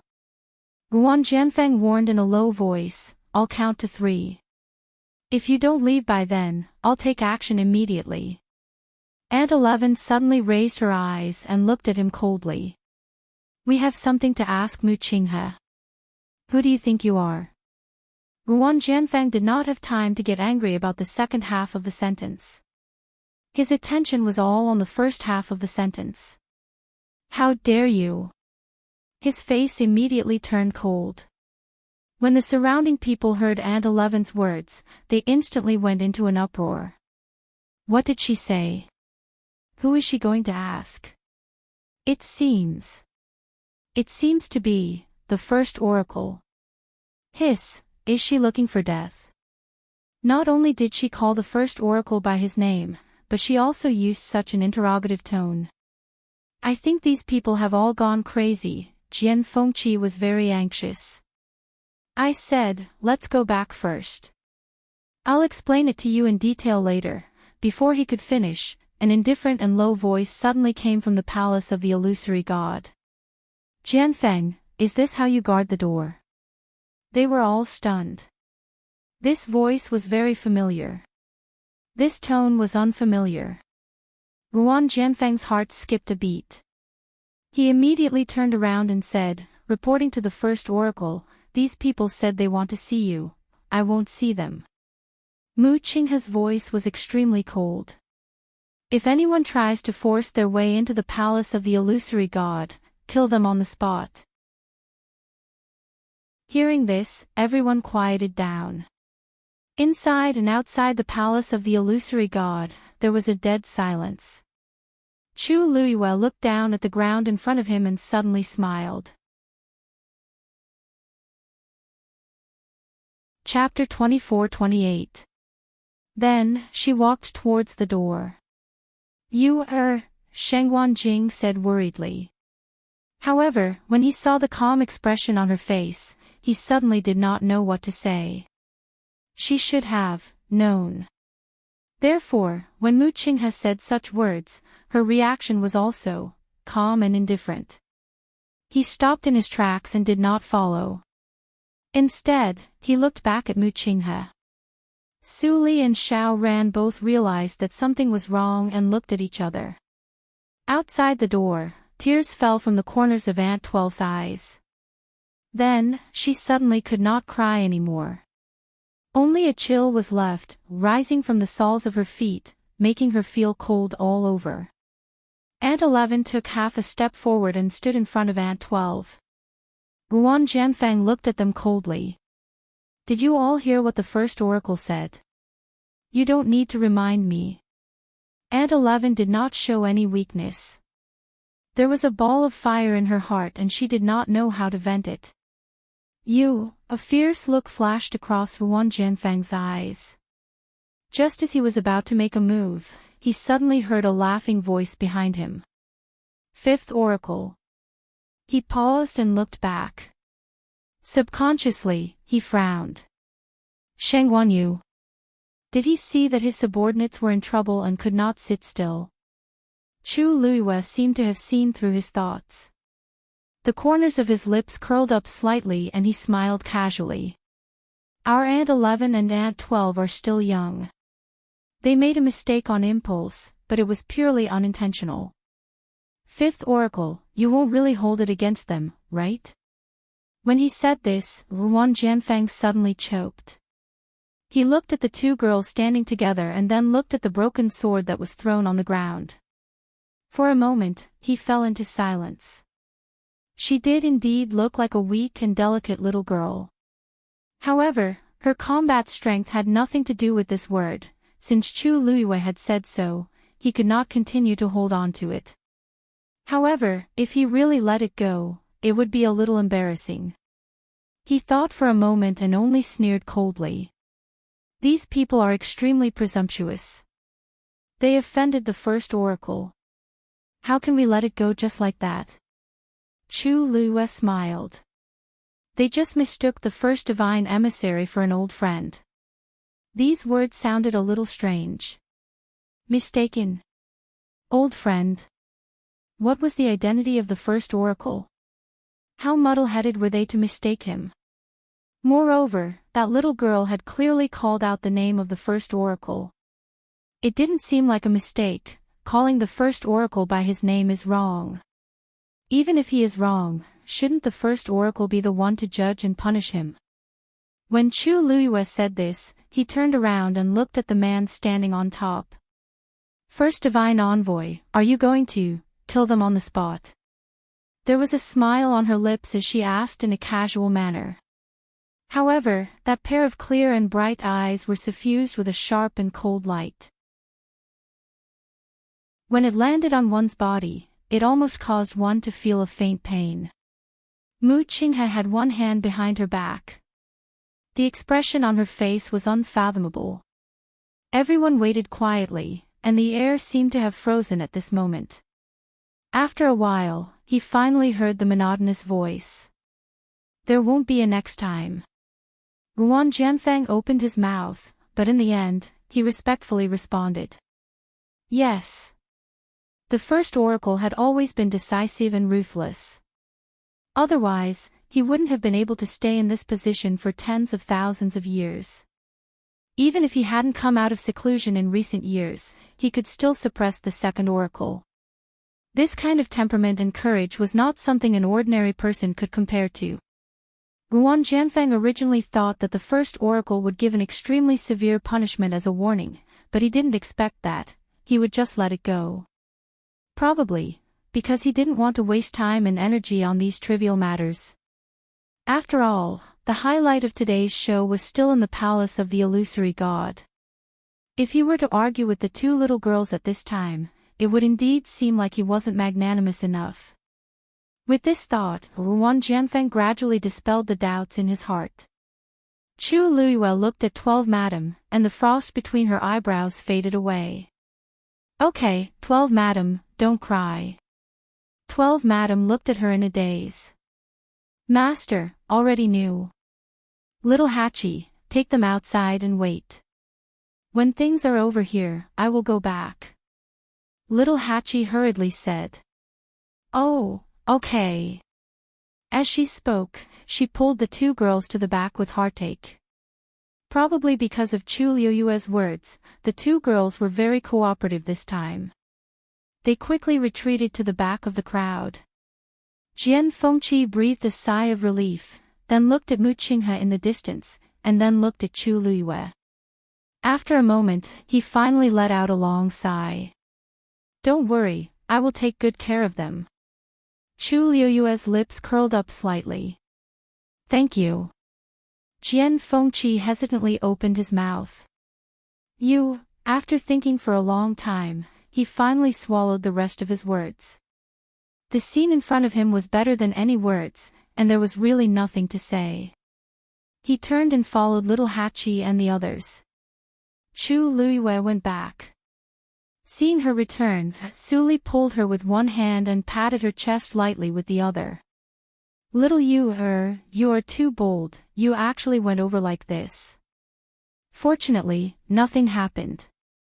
She was really worried that the first god's emissary would not let this matter go, and even vent his anger on Chu Liyue.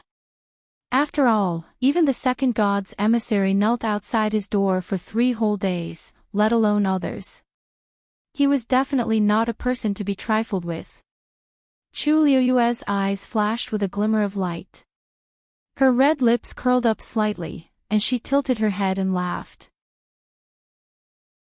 "The first god's emissary is broad-minded and kind-hearted, what is there to worry about?" Su Li's eyelids twitched.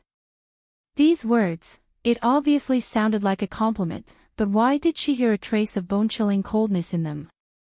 Little Hachi pulled Aunt 11 and Aunt 12 to an open space behind the crowd. Looking at Aunt 12 crying until her eyes and nose were red, she sighed and took out a handkerchief to wipe the tears on her face. Okay, our Aunt 12 is the most obedient, don't cry." Aunt 12 shook her head, bit her lip, and said, "Sister 8, I'm not crying anymore." Ever since she heard Mu Qinghe's words, she was so cold that she could not shed any tears. Aunt 11 was fine, she did not cry, but her expression, clearly, she had not completely recovered from the impact of this matter. Aunt 12 paused and asked, "Sister 8, Master said we have the wrong person." "Yes, we have the wrong person." Without waiting for little Hachi to speak, Aunt 11 suddenly said firmly, "He is the first god's emissary, not Brother Qinghe." As time passed, more cultivators appeared in the palace of the illusory god. Soon, a familiar figure came into view. Seeing the person, Chu Liyue raised her eyebrows slightly and took the initiative to greet him. "Master Nan, long time no see. How have you been?" Nan Jinshu, who wanted to pretend that he did not see and pass by quietly, suddenly froze. He slowly raised his head and looked over, revealing an extremely awkward smile. Chapter 24-29. His smile was uglier than his crying face. It was obvious that Chu Liyue had traumatized him. Nan Jinshu had seen Chu Liyue from afar when he arrived. He couldn't help it. Some people would easily stand out no matter where they went. Besides, Nan Jinshu was really afraid of her. After learning his lesson last time, Nan Jinshu had learned his lesson. He didn't confront Chu Liyue head-on anymore and avoided her whenever he could. Chu Liyue hadn't been in the palace of the illusory god recently, so he was able to relax for a while. However, he couldn't avoid today's situation. Everyone in the palace of the illusory god had gathered here, let alone the palace of the illusory god. He had no choice but to come. Chu Liyue glanced at Nan Jinshu. It seems that Patriarch Nan hasn't made any breakthroughs recently. Nan Jinshu's expression darkened. She still had the nerve to say that. If it wasn't for her, he wouldn't have been chased out of the illusory god ocean. Great. She had made a breakthrough and entered the palace of the illusory god. What about him? Even though he had the right to stand here and be envied by many cultivators, it would be extremely difficult for him to ascend to the heavens and become a divinity. He took a deep breath and said, You don't have to worry about that. If you have the time and energy to do that, I think, you should worry about yourself more. Chu Liyue narrowed his eyes and chuckled. Nan Jinshu was still thinking about the bloodline totem even at a time like this. Well, it made sense. There were probably many people who had the same thoughts as him. Patriarch Nan, why are you being so formal? I have a good relationship with the Nan family. It's only right for me to show my concern. Nan Jinshu's mouth twitched when he heard that. He almost couldn't stop himself from cursing out loud. At this moment, he caught a glimpse of Jun Jo-chin coming from the side. Only then did he heave a sigh of relief. Family Yi. Chu Luiyue looked over when he heard that. It was Jun Jo-chin. After not seeing him for a while, Jun Jo-chin's aura was clearly much stronger than before. When Chu Luiyue looked at him, he seemed to sense it and looked over as well. With just a glance, he seemed to have noticed something, and his eyes flashed. Chu Luiyue's heart trembled slightly. Jun Jo-chin. What did he see? However, he didn't say anything and didn't even look at Chu Luiyue. It looks like everything is normal. But this was what made Chu Luiyue feel the most strange. Ever since Jun Jo-chin came to the illusory god palace, his words and actions had been strange. But she couldn't pinpoint exactly what the problem was. Jun Jo-chin came to a spot not far from Nan Jinshu. Nan Jinshu instantly felt more at ease. He looked at Jun Jo-chin and said enviously, Jun Jo-chin, you're a genius. Looks like Family Yi is going to ascend to the heavens this time. This aura is indeed extraordinary. Jun Jo-chin's lips curled into a devilish smile. It's hard to say for now. How can that be? If it were anyone else, that would be the case. But Family Yi is extremely talented and has a bloodline totem, so he's naturally much better than anyone else. Nan Jinshu knew that the person he had the most hope of winning over was Jun Jo-chin, so he quickly expressed his opinion. Even though the two of them had obtained special qualifications to enter the illusory god palace, he was still inferior to Jun Jo-chin due to various reasons. So even if he lowered his head and tried to curry favor, he wouldn't feel that it was beneath him. Besides, Jun Jo-chin was much stronger than him. And the target of his derogatory words was naturally Chu Luiyue and the others. Jun Jo-chin didn't comment. Nan Jinshu couldn't guess his thoughts, so for safety's sake, he quieted down. In the illusory god palace, other than the god envoys who had already gathered here, there weren't many people left. Including Chu Luiyue and the others, there were no more than 20 people left. At this moment, Mu Qinghe, who was standing on the stairs, suddenly made his move. A ray of light flew out from his palm. Immediately after, the ray of light split into 4 bright rays of light in the air and landed around the Chaos Holy Jade, forming 4 huge silver Xian formations. These Xian formations were extremely complicated, and their auras were heavy. Everyone's gazes landed on it. Chu Luiyue's heart trembled slightly. Even though there was still a distance between them, she could already feel the strong aura that couldn't be ignored. Just from this point alone, Mu Qinghe's strength was definitely much stronger than Yu Qian's. She exhaled softly. The first god envoy, as expected of him. Mu Qinghe said in a low voice, these 4 Xian formations are the 4 competition areas. They are divided into weapon refiners, Xian masters, celestial physician, and martial artists. Now, all cultivators outside the illusory god palace can choose a competition area to compete in. As long as they can pass the test, they can also stay in the illusory god palace. Chu Luiyue couldn't help but be stunned when she heard this. What does this mean? Other people can still enter. Yes. Xiao Ran nodded and explained in a low voice, this test is the last chance for the cultivators outside to enter the illusory god palace. Chu Luiyue frowned slightly. If that's the case, why did we set so many strict requirements before? Couldn't everyone just wait for this opportunity? Sigh, you don't know. This test is also called the life and death test. Those who choose to enter and challenge either stay in the illusory god palace alive or die. Once you enter, it means that you're gambling with your life. Naturally, it's different from us. Xiao Ran shook his head. The life and death test has a 90% chance of survival, and only a few people can survive. Chapter 24:30. Chu Luiyue understood. No wonder. As a cultivator, who didn't want to enter the palace of the illusory god and become a god? But those who could succeed were few and far between. And if they failed, they would have to pay with their lives. If they didn't have enough confidence in themselves, they wouldn't make such a choice easily.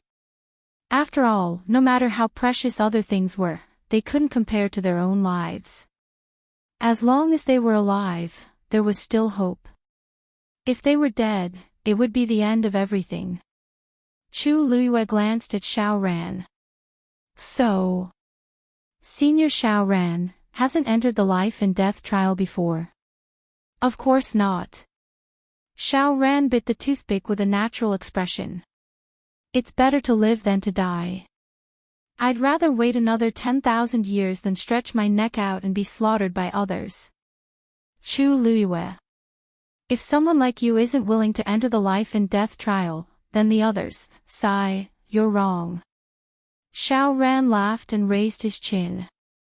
There are many people in the palace of the illusory god who are willing to fight with their lives. Just watch, there will be many people coming in later. Chu Luiyue looked up. Sure enough, outside the door, a young man took the lead and stood out. Fong Su is willing to fight in the Venerable Zone. This man looked to be about 30 years old. He had a strong body and a bronze face. His eyes were full of fighting spirit. See, this is the one who's willing to fight. Xiao Ran said in a low voice, TSK, if it's someone else, they'll have a chance to enter the palace of the illusory god early. But martial artists can't. These venerable gods, no matter how strong or weak they are, only have one choice in the end. If they don't choose, they won't have any chance at all. Was it cruel? Of course. But this was the rule of the palace of the illusory god. The strong were respected. This was the most irrefutable principle here. But this Fong Suning is quite strong. I think he'll succeed. Chu Luiyue listened and didn't say anything. Those who dared to take the lead had to have some ability. At this time, Ruan Jianfang had let him in. Enter. Fong Suning took a deep breath, tidied his clothes, and stepped into the palace of the illusory god. He walked straight and quickly arrived at one of the profound formations. A faint glow shone, and a powerful aura pressed down on his chest. Fong Suning's heart trembled as he cupped his fists and bowed. Your Eminence, Fong Suning, please accept my challenge. Upon hearing this, Chu Luiyue was stunned. You want to challenge the fourth oracle? He's... Xiao Ran moved closer and explained in a low voice. There's something you don't know. The so-called life and death trial is a trial where cultivators choose a divine emissary based on their region of competition to duel. Doesn't that mean he'll lose for sure? Not necessarily. After entering the competition area, the strength of the divine emissary would be suppressed to the same level as the challenger. In this way, the challenger's chances of winning will increase by a lot. As long as he can win, he will pass this stage. Xiao Ran pointed at the fourth divine envoy. Furthermore, the divine envoy wasn't chosen randomly. Fong Suning is a god, so he wouldn't challenge a mystic cultivator like the seventh divine emissary, right? Chu Luiyue understood. I see, these divine envoys each had their own duties, and they were good at different fields. If a cultivator wanted to pass the life and death trial, there were only a few choices. However, Fong Suning's guts are really big. He actually chose the fourth divine emissary directly. He's used to the lightning pool for many years. Although the fourth divine envoy couldn't completely control the lightning pool, everyone thought it was an accident. After all, even the second divine envoy and the others had to work together to suppress the lightning pool. Therefore, in the eyes of the people of the Illusion God Palace, Mu Dongyu was still very strong. Chu Luiyue nodded. Hearing this, Mu Dongyu did not seem to be surprised. She flew up and landed on the profound formation. He sized Fang Suning up and smiled. "You're quite brave." It was indeed good to be the first one to step forward. Mu Dongyu had always appreciated such a person. Fang Suning's heart beat violently as he cupped his fists. "Fourth divine envoy, please enlighten me." Then, he spread his legs slightly, tensed his muscles, and surged his divine power. An astonishing aura instantly exploded. Upon seeing this scene, Chu Luiyue narrowed her eyes slightly. This Fang Suning was indeed a top existence among the gods. He just didn't know if he could beat Mu Dongyu in this round. In the next moment, Fang Suning's figure suddenly disappeared. Mu Dongyu's expression turned serious, and he immediately attacked. As if he had eyes on the back of his head, he turned around and threw out a palm without hesitation. Bang! A muffled sound rang out. The two's fists collided. This was their first move.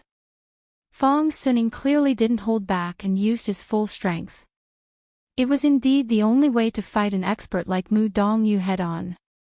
There might be some hope if he finished the battle quickly, but the longer he dragged it out, the more disadvantageous it would be for the challenger. After all, although their realms were suppressed to the same level as a divine envoy, Mu Dongyu's strength was still stored up. The longer he endured, the harder it would be. Fang Suning also understood this, so he used a killing move from the start. Astonishing energy fluctuations spread out in all directions with the two as the center. However, when the violent energy reached the edge of the arena, it seemed to have encountered an invisible barrier that quietly devoured and annihilated it. All the confrontations and killings were firmly trapped in that region.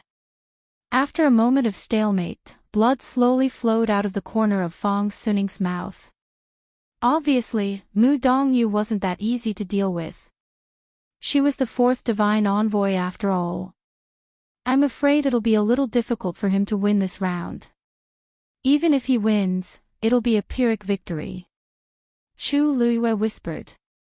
An intense battle was unavoidable. So what if it's a Pyrrhic victory? As long as he can ascend to the heavens and become a god, the price is actually nothing. Xiao Ran seemed to be used to this. "Oh, by the way, I remember that some time ago, you had a kid who also became a god." Chu Luiyue was stunned. "You mean little Zhou?" "Yes." "He didn't come." Xiao Ran glanced outside the door. Although the young man with soft, short golden hair was taciturn, he was extremely talented and strong. Chu Luiyue thought for a moment. Indeed, she hadn't seen little Zhou much recently. However, even if he came, she didn't agree to let him enter this life and death stage. He just became a god not long ago, so his chances of winning are probably not high, she said with a smile. Xiao Ran thought about it and agreed. He rubbed his chin. "Hey, other than him, don't you have a few subordinates who are also quite strong?" Tsini. Tsini. Is that his name? He didn't come either.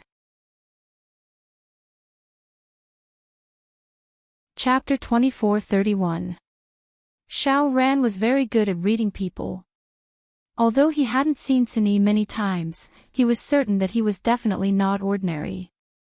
If he came, he might really succeed. But now, he didn't see anyone. This was a little strange. He seems to be the boss of your subordinates. He actually didn't come on such an important day. Xiao Ran was very surprised. Chu Luiyue was also stunned. It was fine if she didn't think of it before, but now that Xiao Ran said this, it seemed to be true. After she and Rongxiu finished the game of chess, she came straight over and didn't see Tsini. At that time, she casually asked, and little Hachi only said that Xin Yi seemed to be busy. It had been a while, but he still hadn't come over. If he's willing to help, I think, he can also enter the palace of the illusory god, right? Xiao Ran said. He even felt that more than one of Chu Liuyue's subordinates could do it. After all, there was already Qi Han. Chu Liyue pondered for a moment and smiled. They always have their own ideas. Supreme Dr. Liang He, please fight. Suddenly, a familiar voice came from outside the door. Many people looked over. A man walked out of the crowd. Chu Liyue took a closer look. It was Liang He. However, the current him had undergone a huge change compared to the past. He had lost a lot of weight and had green stubble. His cheeks were slightly sunken, and his eyes were lifeless. He looked extremely haggard and didn't have the slightest bit of his former high spirits. One had to know that he was the youngest Supreme Doctor in the entire illusory god palace. Everyone, including Xu Jing, felt that he was the most likely to successfully enter the palace of the illusory god.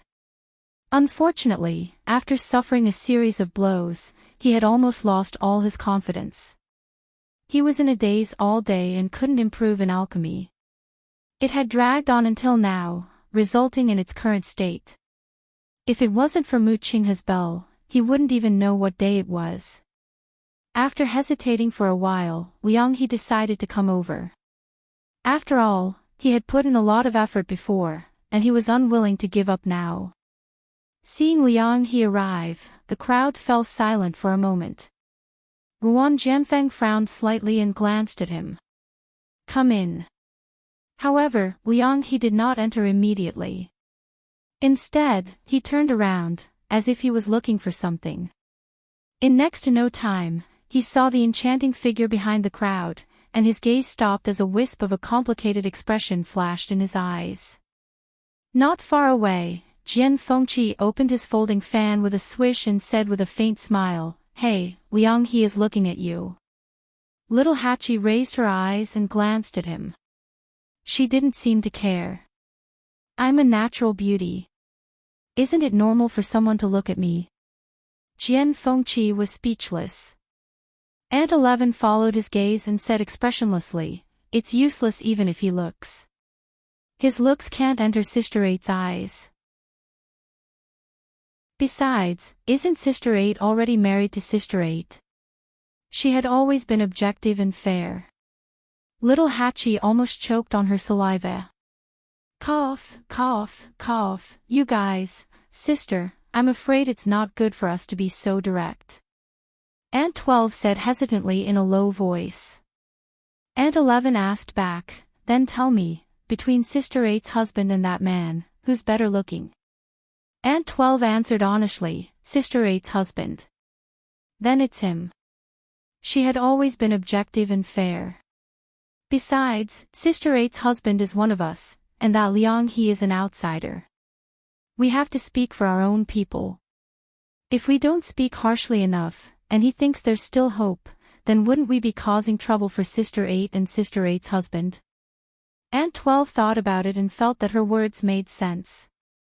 She blushed and admitted her mistake. I understand. Little Hachi was speechless. Jian Fengqi was gloating at the side. After laughing enough, he said, Little Hachi, I'll leave these two girls to you. Little Hachi glared at him. What do you mean? Jian Fengqi raised his eyebrows slightly. What else can I do? You want to go to the palace of the illusory god to find little Hongyu. Little 8 looked at his expression and immediately understood what was going on. Jian Fengqi snorted. If I don't go, what if she gets bullied? Little Hachi looked at him speechlessly. She went to the palace of the illusory god before you did. Even if she gets bullied, you're the one who's easier to bully, right? Jian Fengqi was speechless. He closed his folding fan and turned to leave. Wait! Little Hachi shouted again. Jian Fengqi turned back. What? Little Hachi's red lips curved into a perfect arc. Her smile was charming, and her eyes were pure. Of course. I'm going with you. Liang he was just subconsciously looking around to see if little Hachi had come here. He didn't expect little Hachi to suddenly come here with Jian Fengqi. Looking at the approaching figure, his expression changed slightly, and his heart couldn't help but ripple. Feelings couldn't be controlled. Even if he had already given up, when he saw that person, he still, however, little Hachi didn't look at him. Instead, she walked all the way to the door with a smile. Aunt 11 and Aunt 12 didn't follow. They just watched from behind. When Wan Jianfang saw little Hachi and Jian Fengqi, his face suddenly turned cold. What do you want now? Wasn't that enough after the fight just now? Jian Fengqi coughed and laughed. It's a misunderstanding, a misunderstanding. This time, we're going to enter the life and death trial, of course. Little Hachi interrupted him with a smile. Wan Jianfang's eyes were suspicious. With just you two? This suspicious and contemptuous look immediately made little Hachi angry. She raised her eyebrows slightly, and her beautiful eyes seemed to be cold. Why, I can't. After all, she and Jian Fengqi were both master doctors. If Liang he could enter, why couldn't they? Wan Jianfang said coldly. Of course you can. But there's one thing you don't know. Once you enter the life and death trial, there's no chance for regret. Everyone who loses will only have one word, death. Little Hachi yawned impatiently. I know all this. You don't have to say it twice. If you don't want us to go in, just say it. Wan Jianfang's chest tightened. He didn't like these people, but since they wanted to die, why should he stop them? Thinking of this, he took half a step back. Little Hachi put her hair behind her back and walked in. Jian Fengqi followed closely behind. Liang he fell behind and became the third. Wan Jianfang looked at the crowd and said in a deep voice. There's only one round of the life and death trial of the celestial physician. Those who want to participate can enter now. As soon as he finished speaking, there was a commotion in the crowd. Sure enough, people came forward one after another. Little Hachi stepped into the celestial physician area. Chu Luiyue frowned slightly. Su Li asked softly. Little Yu, why are they here?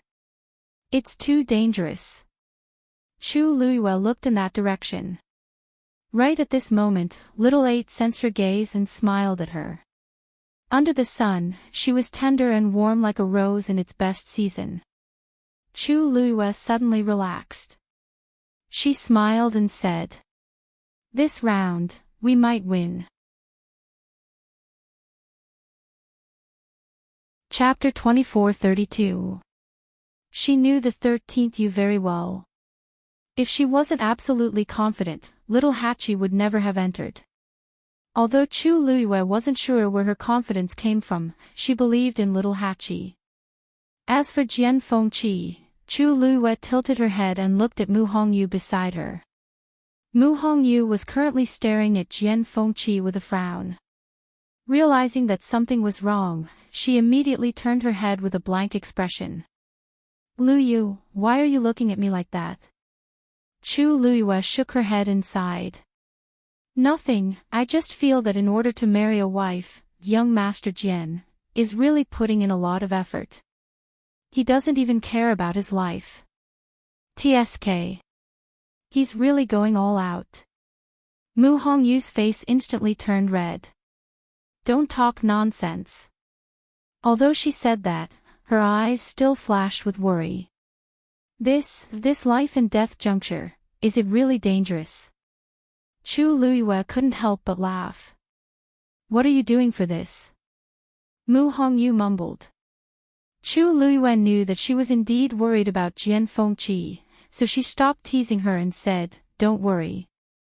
Although Jian Fengqi has just broken through to become a supreme doctor, his talent in this area is amazing.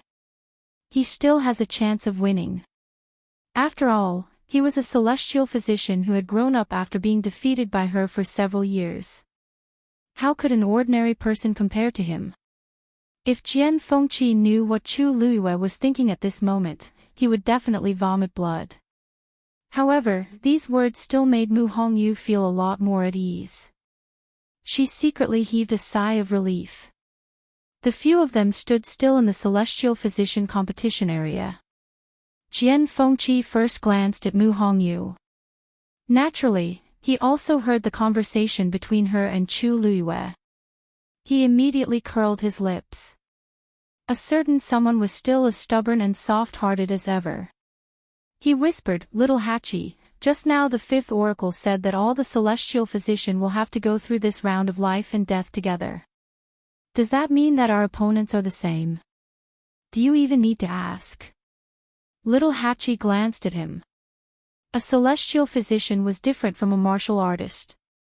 If one wanted to determine the level of a celestial physician, there was no need for a one-on-one duel. All one needed to do was to refine medicine. As long as the pill you refined was of a higher grade and had better medicinal effects, you would naturally win. Then this candidate. Jian Fengqi suddenly thought of something, and the corner of his eyes twitched violently. This candidate, isn't there no choice? Among the 13 oracles, only the 8th oracle, Shu Jing, was a celestial physician. Little Hachi said faintly, "You didn't just think of this now, did you?" Jian Fengqi was speechless. Just now, he only wanted to come in and see Mu Hongyu. Why would he think so much? Little Hachi smiled brightly. "Oh, isn't he here?" Jian Fengqi looked up and saw Shu Jing walking towards them. His forehead twitched violently, and he suddenly looked at Little Hachi. He lowered his voice and asked, "You did it on purpose?" She must have known that she would have to go up against Shu Jing in this round, so she was so eager to give it a try. She was most likely waiting for this opportunity to have a good fight with Shu Jing. Little Hachi blinked innocently. "How could I? My master is still here, how could I not come?" As for dealing with Shu Jing, it was just a matter of convenience. Jian Fengqi rubbed his face. He had a hunch that today, he was bound to witness a great battle.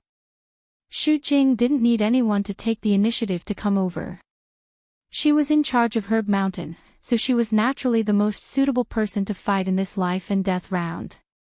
When she reached the top of the competition area, her gaze calmly swept across Little Hachi, Jian Fengqi, and the others, and finally landed on Liang He. She shook her head. "Liang He, you disappoint me." Liang He immediately looked ashamed. The 8th oracle had indeed treated him well and had taken care of him a lot. But, he didn't cherish it. "It's just for a woman, why do you have to go to this extent?" Shu Jing said lightly. As soon as she said this, everyone around them fell silent. Many people subconsciously looked at Little Hachi. There was no need to say who the woman in her words was referring to. Other than Little Hachi, there was no one else. Although everyone knew that Liang He had failed to pursue Little Hachi, Shu Jing's words were undoubtedly hinting that it was because of Little Hachi that Liang He had fallen to this state. She was scolding him in a roundabout way. Liang He's face instantly turned a little ugly. "8th oracle, I blame myself for this. It has nothing to do with anyone else." Shu Jing shook her head, and a trace of mockery flashed across her eyes. "You're still thinking about someone else at this time. Why don't you think about yourself? How did you become like this in just a few months? You're sad and depraved for someone else, but other people don't even want to look at you." Liang He's face turned red and white at the same time. He subconsciously looked at Little Hachi and wanted to explain, but the more anxious he was, the more he couldn't say anything. At this moment, Little Hachi suddenly sneered. "8th oracle, what do you mean? Why don't I understand?" Shu Jing lifted her chin slightly. "It's okay if others don't understand, but you should know best." Little Hachi crossed her arms and smiled charmingly. It seems that the 8th Oracle has a big misunderstanding about me. Since that's the case, I'll take this opportunity to make things clear today. Liang He, tell me, have I done anything wrong to you? No, at the very beginning, this young lady had already told you clearly that this young lady already has someone she likes. It was you who kept on pestering me. I'm magnanimous and I didn't pursue this matter with you. Why are you still playing the blame game in the end? She shrugged and blinked her eyes innocently. Liang He, 8th Oracle, I'm going to clear my name today. Otherwise, if Brother Enchanting hears this, what if he gets jealous and angry? Chapter 24:33. At this moment, little Hachi felt that her idea of getting Enchanting to help her was simply a genius. She had clearly made things so clear before, but there were still people who pushed the blame to her. Did she look so easy to bully? Now that she had Enchanting as a shield, it wouldn't be easy for them to slander her. Brother Enchanting and I are a match made in heaven. Almost everyone in the Illusion God Palace knows this. Why is it that when it comes to you guys, it's this lady who is playing with young Master Liang He's feelings? Little Hachi blinked as she spoke. Don't you guys know that this lady is someone who looks at faces? Pfft! A low chuckle came from the crowd of onlookers. Although it was quickly suppressed, it still caused a lot of people to laugh along with it. Everyone secretly exchanged meaningful glances with each other. Gradually, sounds of discussion could be heard. Yeah, a few days ago, I was at Herb Mountain and saw little Hachi going in and out with a man. Although the distance was a bit far, that man was indeed tall and handsome. He looked like a talent. I saw it too. Although he looked cold, he treated little Hachi extremely well. The two of them walked all the way and didn't even let go of each other's hands. He seemed to be a god. His talent and strength are indisputable. Really? If that's the case, little Hachi really has no reason to care about Liang He. Tisk, there are so many people who like little Hachi. Who is Liang He? Little Hachi has always treated everyone equally and rejected all of them. I met her a few times, but I couldn't even get a word in. Liang He wasn't the only one who was rejected. Why is he the only one who was rejected? I think he's the one with the problem. I think so too. If I were her, I would also choose that person. The words of the 8th Divine Envoy just now were a bit. Everyone was discussing. Chu Liuyue's eyes twitched as he listened. Little Hachi and Enchanting. When did this happen? They even went to the Herb Mountain hand in hand. She thought about this scene seriously and found it hard to imagine. Enchanting's icy face, she seemed to have missed something important. Liang He couldn't wait to find a hole to crawl into. He hurriedly explained. 8th Divine Envoy, this matter is indeed a misunderstanding. There's really nothing between me and little Hachi. The reason why I've been like this recently is because I've lost a few matches. That's why. But it has nothing to do with little Hachi. He liked little Hachi, and he had indeed suffered a huge blow before. However, when he heard Xu Jing's words, he still felt a little uncomfortable. Coupled with the pressure from everyone's comments, he had no choice but to clarify. It would be best if I can pass this life and death situation today. If I can't, then it's my own incompetence. It has nothing to do with little Hachi. 8th Divine Emissary, please take back what you just said. Xu Jing's expression was very unsightly. However, she didn't feel that she was wrong. Instead, she was even more certain that it was little Hachi's fault. If she didn't have such a foxy face, why would so many people speak up for her? Moreover, the words, Brother Enchanting, were really ear-piercing. At the same time, the divine envoys near the main hall of the illusory god palace had different expressions when they heard little Hachi's words. It was not for anything else, but because of that name. Fan Yunxiao looked at Yu Qian with some uncertainty and said, "Second divine envoy, the person that the woman mentioned just now, it's just the same name," Yu Qian said coldly. "He's also from the divine ruins realm." Fan Yunxiao and the others heaved a sigh of relief. I knew it was impossible. But looking at the time, that person should be here soon, right? Yu Qian looked up. That person will never come at a time like this. He will probably only appear when this matter is over and everyone ascends to the heavens and becomes a god. The few of them showed expressions of agreement. But why isn't the second master here yet? Fan Yunxiao frowned. According to the rules, he should have arrived before the life and death stage began. Yu Qian disagreed. Perhaps he was delayed by something. But it's a little late now, so the impact isn't too big. He should be here soon. Fan Yunxiao could only keep quiet. A hint of unwillingness flashed across her eyes. If the treasure pavilion had given him the account book earlier, it would have been fine if the second master didn't come. But the other party's attitude was firm, so he could only compromise. Wait. Xu Jing took a deep breath, suppressed the impatience and irritation in his heart, and looked around. At this moment, including little Hachi and the others who arrived first, there were a total of 11 people who were determined to pass the life and death stage in the Celestial Physician competition. Xu Jing said, "The rules for this stage are very simple. There are no restrictions.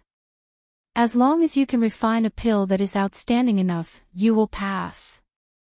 With that, she waved her hand and summoned a three-legged bronze cauldron. From the looks of it, she was planning to start refining the pill directly. Sure enough, in the next moment, she slapped her hand on the cauldron. Boom! A blue flame burned fiercely in the cauldron. Upon closer inspection, there was a hint of silver in the blue flame. The surrounding temperature rose instantly, and the aura was shocking. Little Hachi narrowed her beautiful eyes and raised the corner of her lips. Then, she summoned her own cauldron. Boom! A cluster of dazzling flames burned brightly. Treasure Pavilion. In the room, Yen Gu was pacing back and forth with his hands behind his back. Cheng looked at him helplessly. "Second master, it's already so late. Why aren't you going?" Yen Gu stopped in his tracks and looked out the window. Finally, he took a deep breath. "Let's go."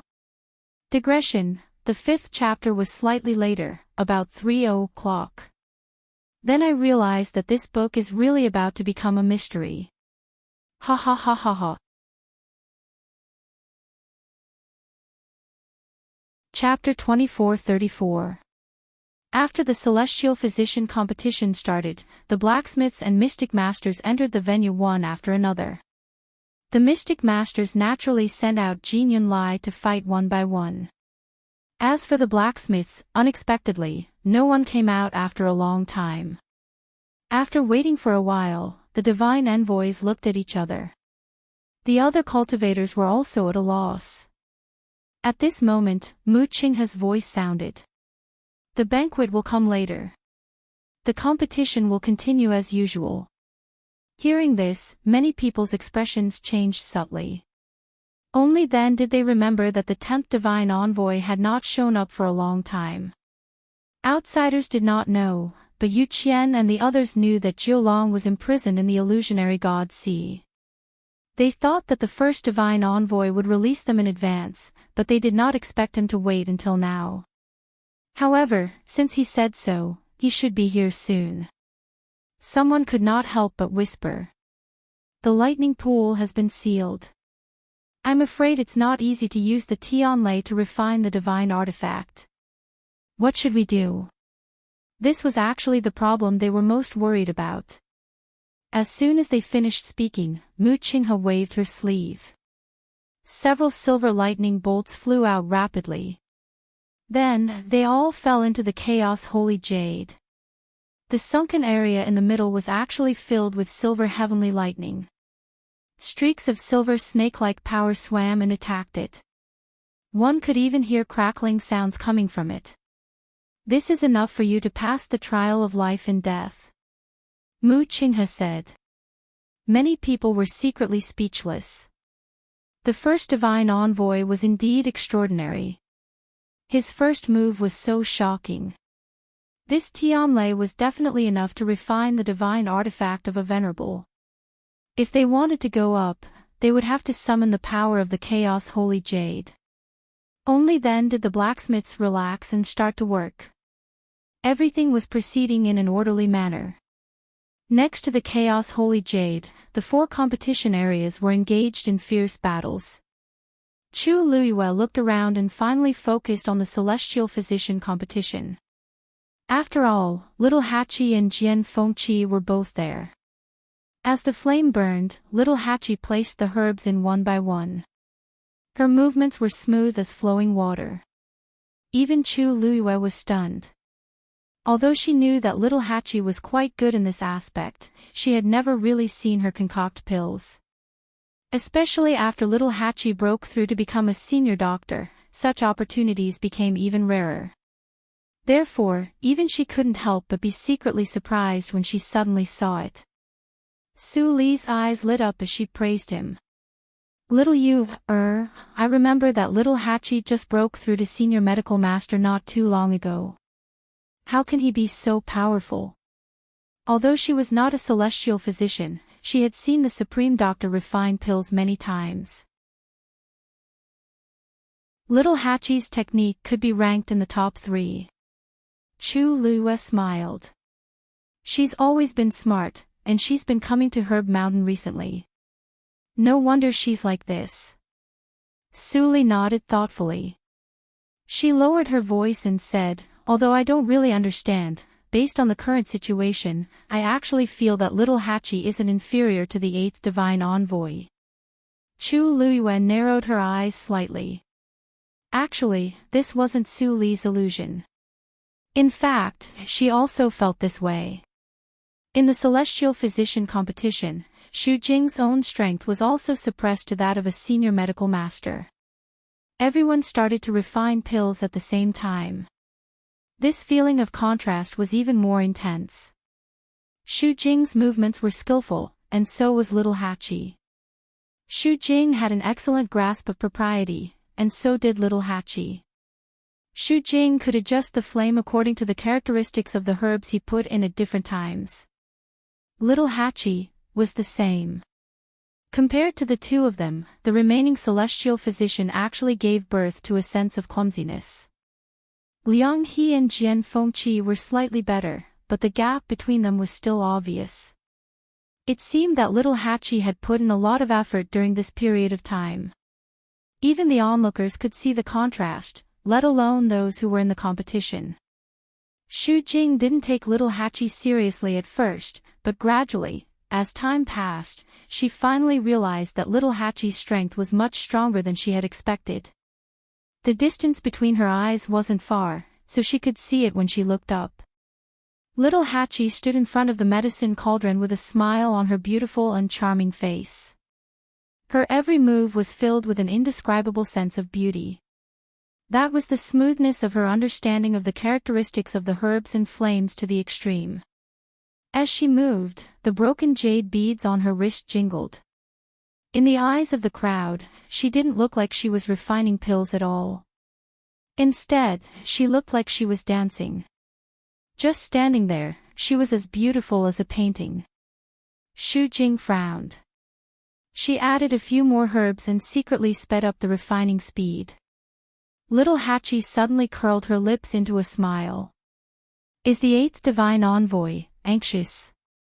However, refining pills wasn't something that could be done in a hurry. This Xu Jing really couldn't keep her composure. I really don't know how she got the position of the 8th Divine Envoy. Little Hachi thought as she methodically refined the various herbs in the medicine cauldron step by step. Suddenly, a heavy crash came from the side. Bang! Chu Liuyue's eyes turned slightly. It turned out that the competition between Fang Suning and Mu Dongyu had ended. The muffled sound just now was the sound of Fang Suning being punched by Mu Dongyu and falling to the ground. He had actually lost. What a pity, Xiaoran suddenly said with regret in his voice. Immediately after, Chu Liyue saw a few streams of light suddenly fly out from the Xian formation under their feet. Like ropes, they wrapped around Fang Suning tightly. His body was covered in wounds, and his face and hands were stained with blood. He looked very miserable. When he saw these streams of light, a deep look of despair flashed across his face. He opened his mouth as if he wanted to say something, but in the end, he just closed his eyes. In the next moment, his figure was instantly swallowed up. In an instant, his soul was destroyed. Chu Liuyue's pupils constricted, and her heart thumped a few times. The venerable god powerhouse, who had an amazing aura just now, had completely fallen in the blink of an eye. He didn't even have the chance to say a word. The so-called life and death juncture was indeed dangerous. She subconsciously looked around, but saw that most people didn't look shocked. Obviously, the moment Fang Suning was defeated, they had already expected this scene. Chu Liyue held her breath. Although there was a barrier concealing all movements in the competition area, she seemed to smell the faint smell of blood in the air. No wonder everyone was desperately trying to enter the illusory god palace in advance, who knew how much danger they would face in this round alone. Thinking of this, she frowned and looked at little Hachi and Jian Fengqi. If they also failed, then, would they face the same ending as Fang Suning? Just as this thought flashed across her mind, an explosion suddenly sounded, bang. Chu Liyue looked over and saw that it was a celestial physician not far behind little Hachi. A mistake caused the failure, and the entire medicine cauldron completely exploded. One of the fragments even flew towards little Aid at high speed. Chu Liyue's heart instantly hung in the air.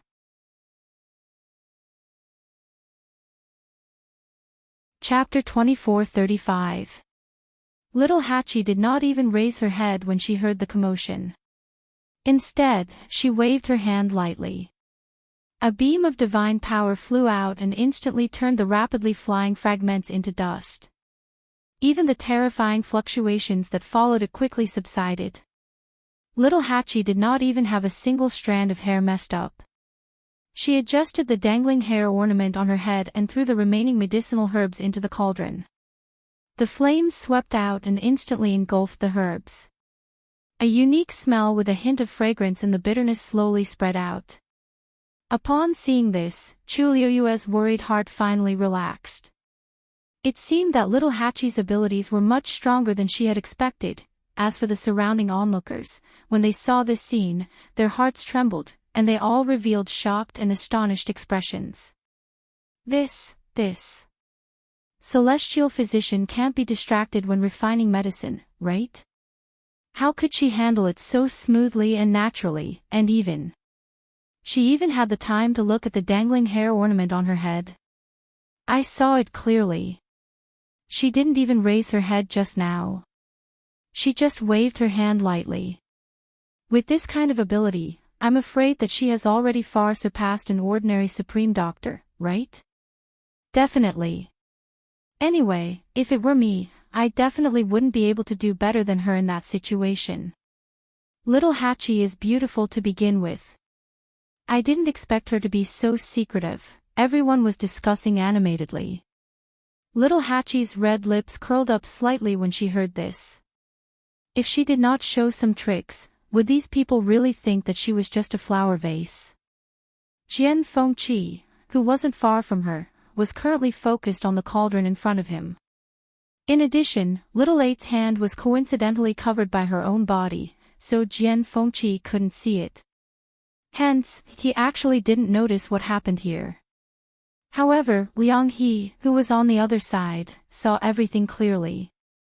In fact, his mind was not very calm to begin with.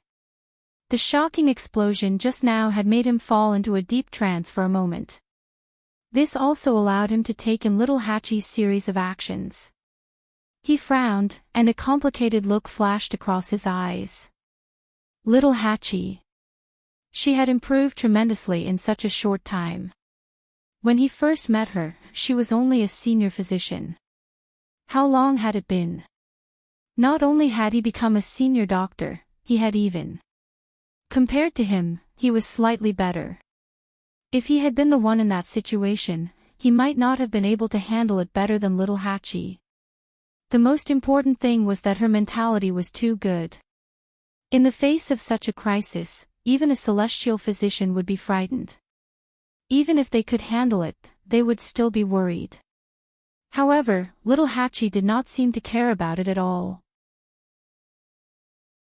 It was as if the danger that almost destroyed her pill and caused her to die was not as important as the dangling hair ornament in her hair. After that, she continued to concoct medicine very smoothly. It was obvious that she was not affected in the slightest. This. If he didn't possess absolute strength, how could he have such guts? Puff! A muffled sound came from in front of him. He came back to his senses in a panic.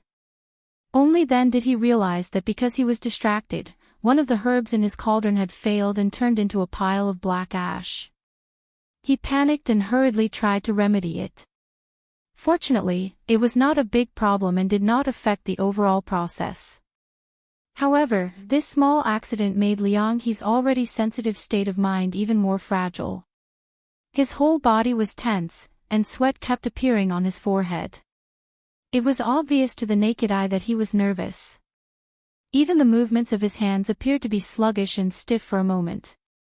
He's situation doesn't seem right, Su Li's eyes focused as she said with uncertainty in a low voice.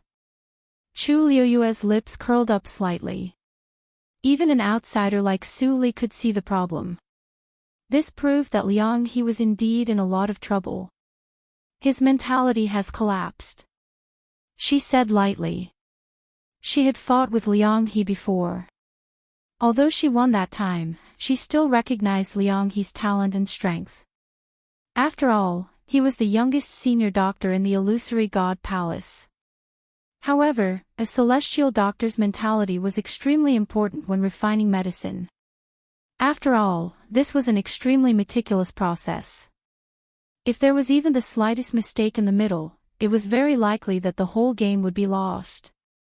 The previous series of events had obviously caused him a lot of damage, so much so that he was dispirited until today and hadn't completely adjusted.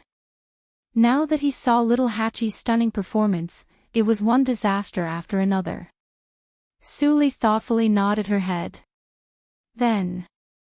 Little do you think he can still win this round? Chu Liyue paused for a moment and shook her head. I'm 80% sure he can't. If he was at his peak, his chances of winning would still be very high. But now, then his mental fortitude is really a little weak. Su Li said with some regret. She was completely convinced by Chu Liyue's words. Since she said it couldn't be done, then it definitely couldn't be done. Thinking back, when they had just arrived, everyone in the illusory god palace was full of admiration and envy when they mentioned He. In the blink of an eye, he had become like this. Disregarding everything else, just this point alone was indeed a pity. Xiao Ran suddenly shook her head and sighed, smiling somewhat helplessly. He became famous at a young age, so he's extremely arrogant. It's normal that he couldn't take the blow. He had always been high and mighty and was highly sought after. Once he fell from the clouds, it was the easiest for him to be unable to recover. He was the most vivid example. On the surface, it seemed that little Hachi had casually resolved a crisis. But in the eyes of the surrounding celestial physician, they would unconsciously compare themselves with her, causing their emotions to fluctuate. Senior Xiao Ran's words are reasonable. Chu Liyue nodded her head in agreement. She crossed her arms in front of her chest and said with a faint smile, so young he might not be the only one who had a mental breakdown. As she spoke, her gaze turned slightly and fell on Xu Jing. Xu Jing's mood was indeed very bad. She was a medical sage herself. Even if she was suppressed to the level of a medical sage in this competition zone, she was still able to handle it with ease compared to others. So, everything that happened on the field was actually within her perception. In particular, she was very close to little Hachi. They could see each other as soon as they raised their heads. So, the scene just now also fell into her eyes with incomparable clarity. How could this be the reaction of a person who had just broken through to the level of a medical sage less than a year ago? Xu Jing was first shocked, then in disbelief. In the end, her chaotic emotions intertwined and gradually made her angry. A lowly person who she didn't even take seriously actually had such strength. If she was given more time, it might not be impossible for her to break through the level of a medical sage. Thinking of this, Xu Jing felt even more annoyed. At this moment, little Hachi had finished refining the last medicinal herb. She slapped her palm on the medicinal cauldron, and the flames within instantly burned even more fiercely. Condense. With a delicate shout, the countless medicinal herbs in the medicinal cauldron began to fuse together. Everyone was shocked. Little Hachi actually started to refine pills before Xu Jing.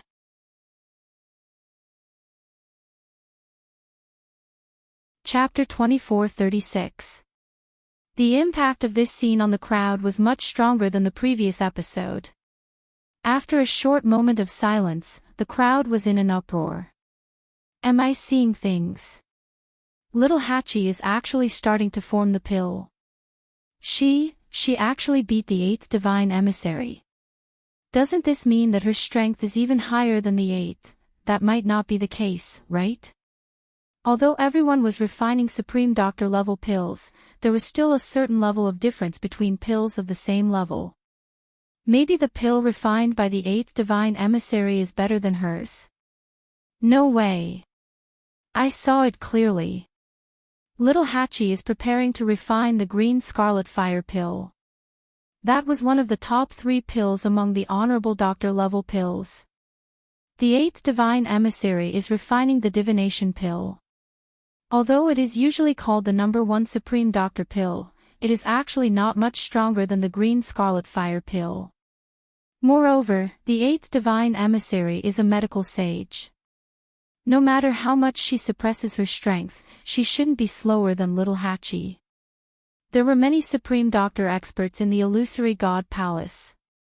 Other than a small number of them who had entered the life and death juncture, most of them were watching this scene from outside the illusory god palace. Others didn't understand, but they understood it the most. With the current progress, little Hachi was indeed ahead by a bit. After listening to these people's explanations, the surrounding crowd gradually understood. When they looked at Xu Jing again, their gazes were much more complicated. This was the 8th divine emissary not using her full strength, or... Xu Jing heard all the words clearly.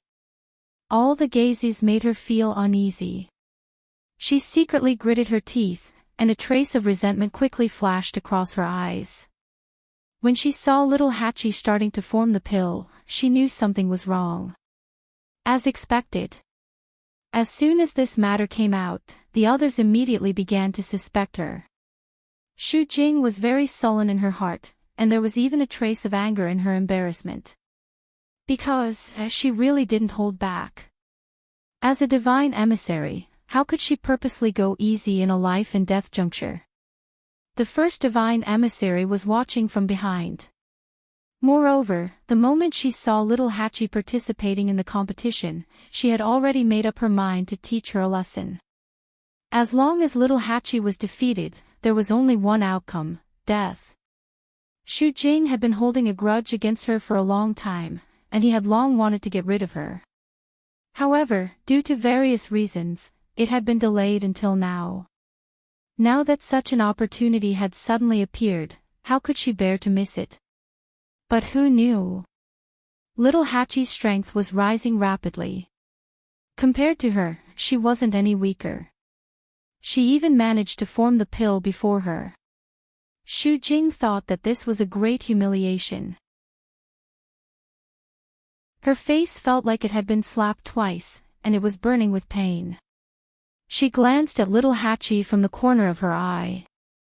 Inside the medicine cauldron, a dazzling flame burned fiercely as several kinds of medicinal herbs gradually condensed. Gradually, there was already a fist-sized spherical medicinal pill. Xu Jing's heart skipped a beat. Little Hachi's pill refinement could be said to be extremely smooth. As long as there were no accidents later on, then, it was basically a success. She took a deep breath and did not want to be outdone.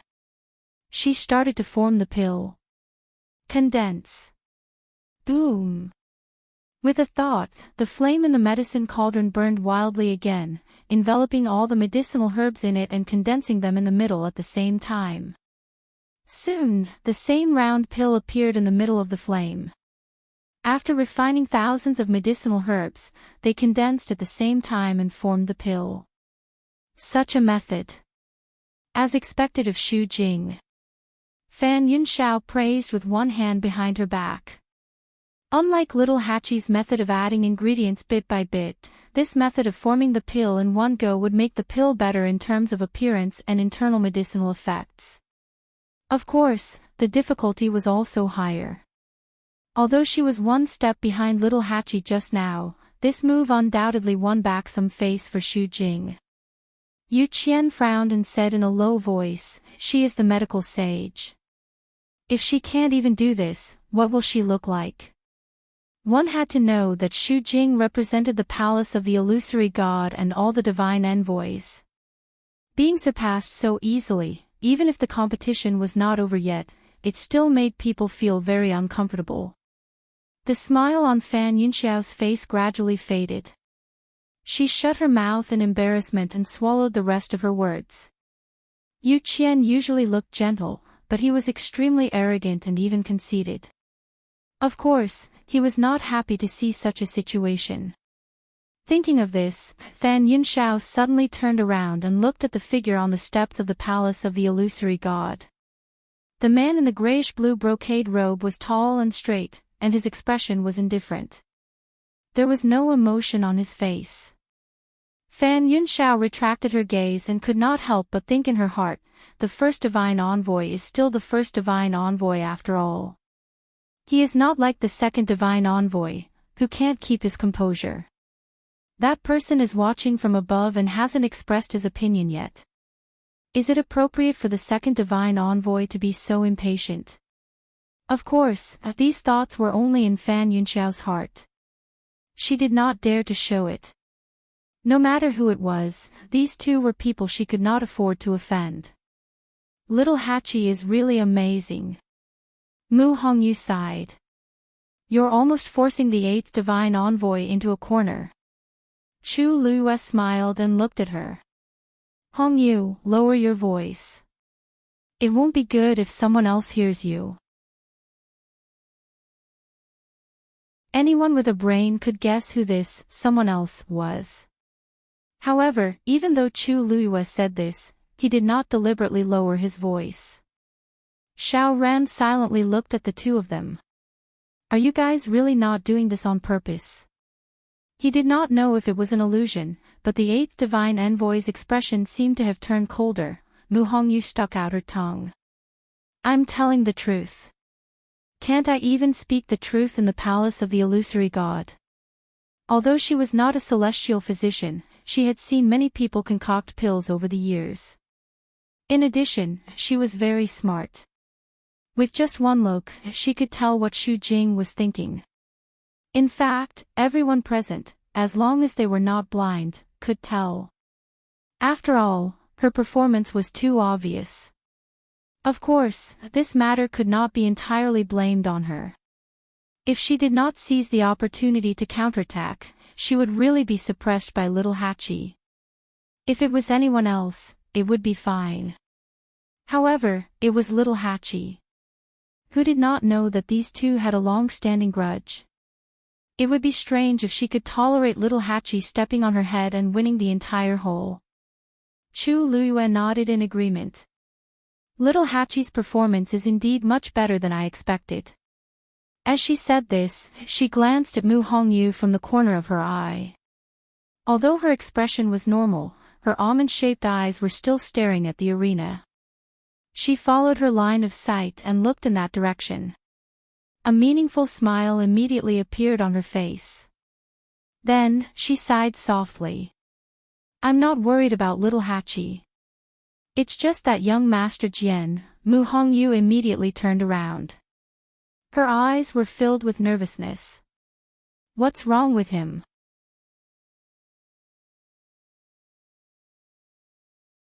Chapter 2437. Chu Luyue suddenly stopped talking. He raised his eyebrows and asked, Hongyu, why are you so nervous? I am not nervous. Mu Hongyu subconsciously retorted. When she met Chu Luyue's clear eyes, which seemed to see through everything, she felt a little guilty and looked away. I just thought that since we're all friends, I was just asking. She had seen Fang Suning's tragic death clearly. Naturally, she couldn't help but think of Jian Fengqi. Little Hachi's side was basically guaranteed to win, but Jian Fengqi, if he wasn't careful, he might really lose his life here. Although she often bickered with Jian Fengqi, she still didn't want anything to happen to him. Chu Luyue didn't expose her. He smiled and said, I say. First young Master Jian is about to form his pill. Mu Hongyu was stunned. What? Chu Luyue lifted his chin. Mu Hongyu subconsciously looked up and saw that the flames in Jian Fengqi's medicine cauldron were suddenly burning wildly. Condense. With a clear shout, the herbs in the medicine cauldron began to quickly gather towards the center. Very quickly, a pill the size of a fist appeared in the flames. Mu Hongyu's eyes widened slightly. Lu Yu, just now he sounded so worried. What was he trying to do? Chu Luyue coughed and said seriously, I just thought that first young Master Jian was a little behind. It's really a pity that he only got third place. Mu Hongyu was confused. Of the two people in front, one was the 8th divine envoy, Xu Jing, and the other was Little 8. Wasn't it already very good that he was able to fight his way out of the encirclement and obtain the third place? Looking at the smile that slowly appeared on Chu Luyue's lips, she suddenly came back to her senses. Lu Yu. You did it on purpose. Chu Luyue lowered his voice. Sho. If eldest young Master Jian knows that you are so worried about him, he will become arrogant again. Mu Hongyu's face immediately turned red. She bit her lips and wanted to defend herself, but when she thought of her performance just now, she really didn't know what to say. She could only puff up her cheeks and keep quiet. After all, she was indeed worried that Jian Fengqi would not be able to pass the test. Chu Luyue silently made a mental note for first young Master Jian. This brat owed her a lot of favors now. Jian Fengqi's pill formation attracted a lot of attention. After all, compared to little Hachi, his reputation in the illusory god palace wasn't as big. Now, he was almost following little Hachi's pill formation closely, which immediately made many people look at him in a new light. That person is Jian Fengqi or something. Why is he so powerful? I remember that he was with Sheng Wanyu and the others. I only knew that he seemed to have broken through to the Supreme Doctor level, but I didn't expect that now. Then what's going on with Sheng Wanyu? It's fine that he's abnormal, but the people around him are also so amazing. Do you want others to live? If there were only 1 or 2 people, perhaps it wouldn't be considered Chu Luyue's fault. But now, most of the people who performed well in the illusory god palace were extremely close to her. How could people not think about it? Some people's gazes fell on Chu Luyue again, full of suspicion and sizing him up. Chu Luiyue turned a blind eye. Jian Fengqi had been tempered by her for so many years, so it wasn't surprising that he had this ability. Time passed. On the 4 competition areas, the competition was going on separately. More and more people failed. Without a doubt, these people were killed on the spot the moment they lost. The smell of blood in the air seemed to be heavier. The onlookers also gradually quieted down. The atmosphere was solemn and cold. Including the celestial physician area that Chu Luiyue cared about the most, for supreme doctors had already fallen one after another. Chu Luiyue frowned slightly. This life and death situation is indeed difficult. In other words, it was cruel and bloody to the extreme. Xiao Ran heard her voice and shook his head helplessly. It can't be helped. Everyone wants to become the strongest existence in the world, but it's not that easy. The moment this choice was made, everything was decided. It's not easy for Supreme God, Supreme Doctor, Supreme Grandmaster, Supreme Artificer to grow. It's a pity to use this competition to decide their life and death. Chu Luiyue sighed. Xiao Ran heard this and shook his head. You're right, but there are thousands of cultivators in the world, and everyone is at the top. Those who can't compete will naturally be eliminated. This is the rule of the illusory God Palace. It's not that easy to cultivate and become an expert. Those who can break through the encirclement and become a top expert, which one of them didn't go through hardships? Not to mention the others, just these few divine envoys, back then, they also went through extremely fierce battles to reach their current positions. Hearing this, Chu Luiyue's heart moved, and she turned to look at the divine envoy standing not far away. No, she didn't admit that Xiao Ran's words were indeed very reasonable.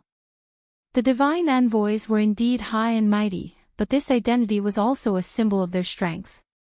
She raised her eyes slightly and looked at the person on the 9th step. After a moment, she retracted her gaze. After a while, the pill in little Hachi's medicine cauldron was finally condensed to the size of a longan. Lines of lines stretched across it, shining brilliantly. Waves of invisible energy waves began to spread in all directions. Buzz, this energy collided with the medicine cauldron, and immediately a distant sound was heard. Little Hachi's eyes were bright. It's about to succeed. She carefully controlled the flame in the medicine cauldron and carried out the final refinement. At the same time, Xu Jing's brows were slightly furrowed. She still needed the last quarter of an hour to complete the refinement of the pill. But little Hachi's side had already begun to finish. Moreover, from the current situation, little Hachi's green glass scarlet fire pill was most likely going to succeed. Thinking of this, Xu Jing's heart felt like it was on fire. Many thoughts flashed through her mind. What should I do in order to win this match beautifully and get rid of little 8 at the same time? Suddenly, there was a commotion outside the illusory god palace. Hearing the commotion, Chu Luiyue glanced over. 2 familiar faces came into view.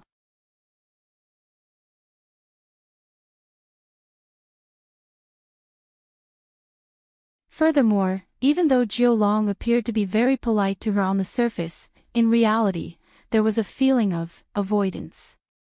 There was clearly a problem.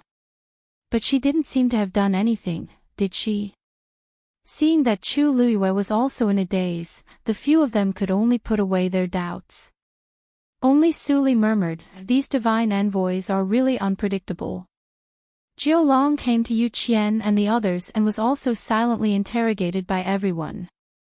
Of course, he knew why they were looking at him like that, but he couldn't say anything now. Thus, Jiu Long had no choice but to bite the bullet and walk over. As soon as he stood still, Fan Yunxiao couldn't help but ask, "Jiu Long, what's wrong with you?" Jiu Long's heart skipped a beat. "No, nothing. Nothing. If nothing, why are you treating Shengguan Yu like this?" There are so many people here, but you only greeted her. Jiu Long broke out in cold sweat. How was he supposed to answer this? He subconsciously raised his head and looked at Mu Qinghe, who was standing above. When he and Shi Yan were punished to the illusionary god Ocean, the first divine envoy had warned them not to spread this matter. Since she was the emperor's person, then this identity. Of course, the emperor had to be willing to reveal it. Now that the emperor hadn't arrived yet, he didn't have the guts to reveal this matter. Thus, he could only endure it. I didn't. Before he could finish speaking, a loud sound suddenly came from behind. For a moment, everyone looked in that direction. Yu Qian frowned. She's about to form the pill. This she wasn't referring to the eighth divine envoy, Shu Jing, but Little Hachi. Following the heavy and melodious sound of the collision, the pill in the medicine cauldron was finally completed. Little Hachi was delighted. She immediately stretched out her hand and was about to take it. However, at this moment, an even more shocking sound of collision suddenly came from beside her. Boom! In an instant, flames soared and sparks flew everywhere. It was Shu Jing. Following closely behind, Little Hachi finished refining the pill. She slammed her hand on the medicine cauldron. A vigorous and astonishing power instantly began to spread out in all directions. No one saw that her fingertips, which were pressed tightly against the medicine cauldron, moved slightly. A hidden force quietly spread toward Little Hachi. Little Adi was shocked and had no time to do anything else. His first reaction was to pounce forward and protect the green-glazed scarlet fire pill. Bang! That tyrannical and ferocious aura instantly slammed into her body. Pfff, her body shook, and she spat out a mouthful of blood. Digression, 5th update, around 12:30 p.m.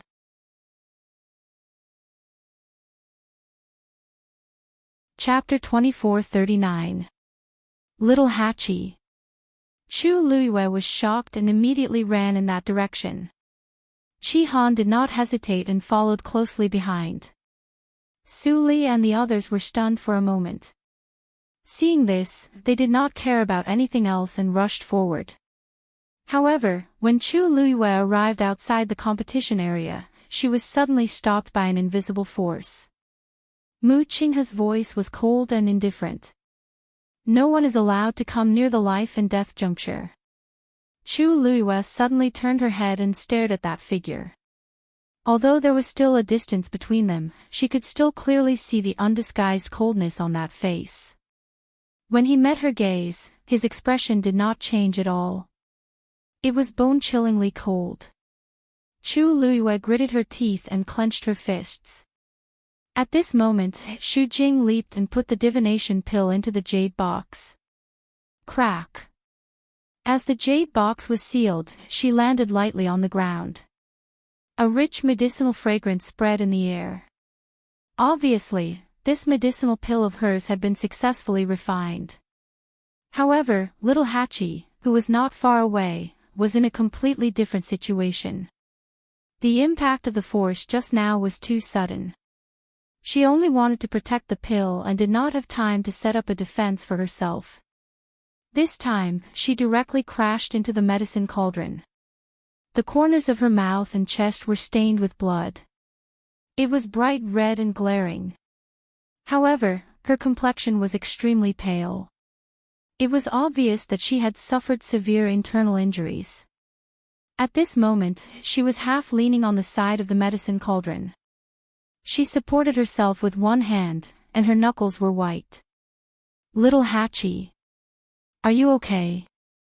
Chu Luiyue's heart was burning like crazy. Little Hachi raised her hand and slowly wiped the blood from the corner of her mouth with the back of her hand. Moss. Master, don't worry. I'm fine, she spoke slowly, but she was unprecedentedly weak. Chu Luiyue's heart instantly felt like it was being squeezed tightly by something. Fine. How is this fine? Little Hachi licked her lips. A rich, sweet, and fishy taste filled her mouth and tongue. She slowly raised her head and looked at Xu Jing. Her usually enchanting and charming eyes were now filled with a cold luster. Eighth Oracle, what's the point of a sneak attack? Xu Jing's expression was calm. I don't know what you're talking about. Ha, little Hachi seemed to have heard a joke and laughed coldly. You don't know. Do you dare to say that you didn't take advantage of the opportunity to secretly make a move on me and destroy my pill? Xu Jing's expression. What I'm refining is the #1 pill of the senior doctor, divination pill. When I was forming the pill, it would cause a huge commotion. It was normal, and I didn't do it on purpose. Besides, no one else was affected, but you were the one who got into trouble. Shouldn't you look for the reason yourself? What? Are you saying that something happened to me at the last moment? Eighth Divine Emissary, my refining process has been very smooth. In fact, I even completed the pill before you. That's not impossible. Xu Jing said indifferently, after all, when it comes to refining pills, no one knows what will happen until the very last moment. You said that I deliberately targeted you. Do you have any evidence? Little Hachi swallowed a mouthful of blood. Xu Jing was extremely cunning. Under the situation of the energy riot just now, she wouldn't leave any traces at all. Just based on her words alone, how could anyone be convinced? Good. Good. I've really underestimated you. Little Hachi closed her eyes. Her lips curled into an impudent and provocative smile. It seems that the slap I gave you that day at Herb Mountain was far from enough. If I had known this day would come, I would have slapped your face until it was swollen. Let's see how thick-skinned you are to say such words in front of everyone. Xu Jing's expression finally changed. What nonsense are you talking about? I'm talking nonsense.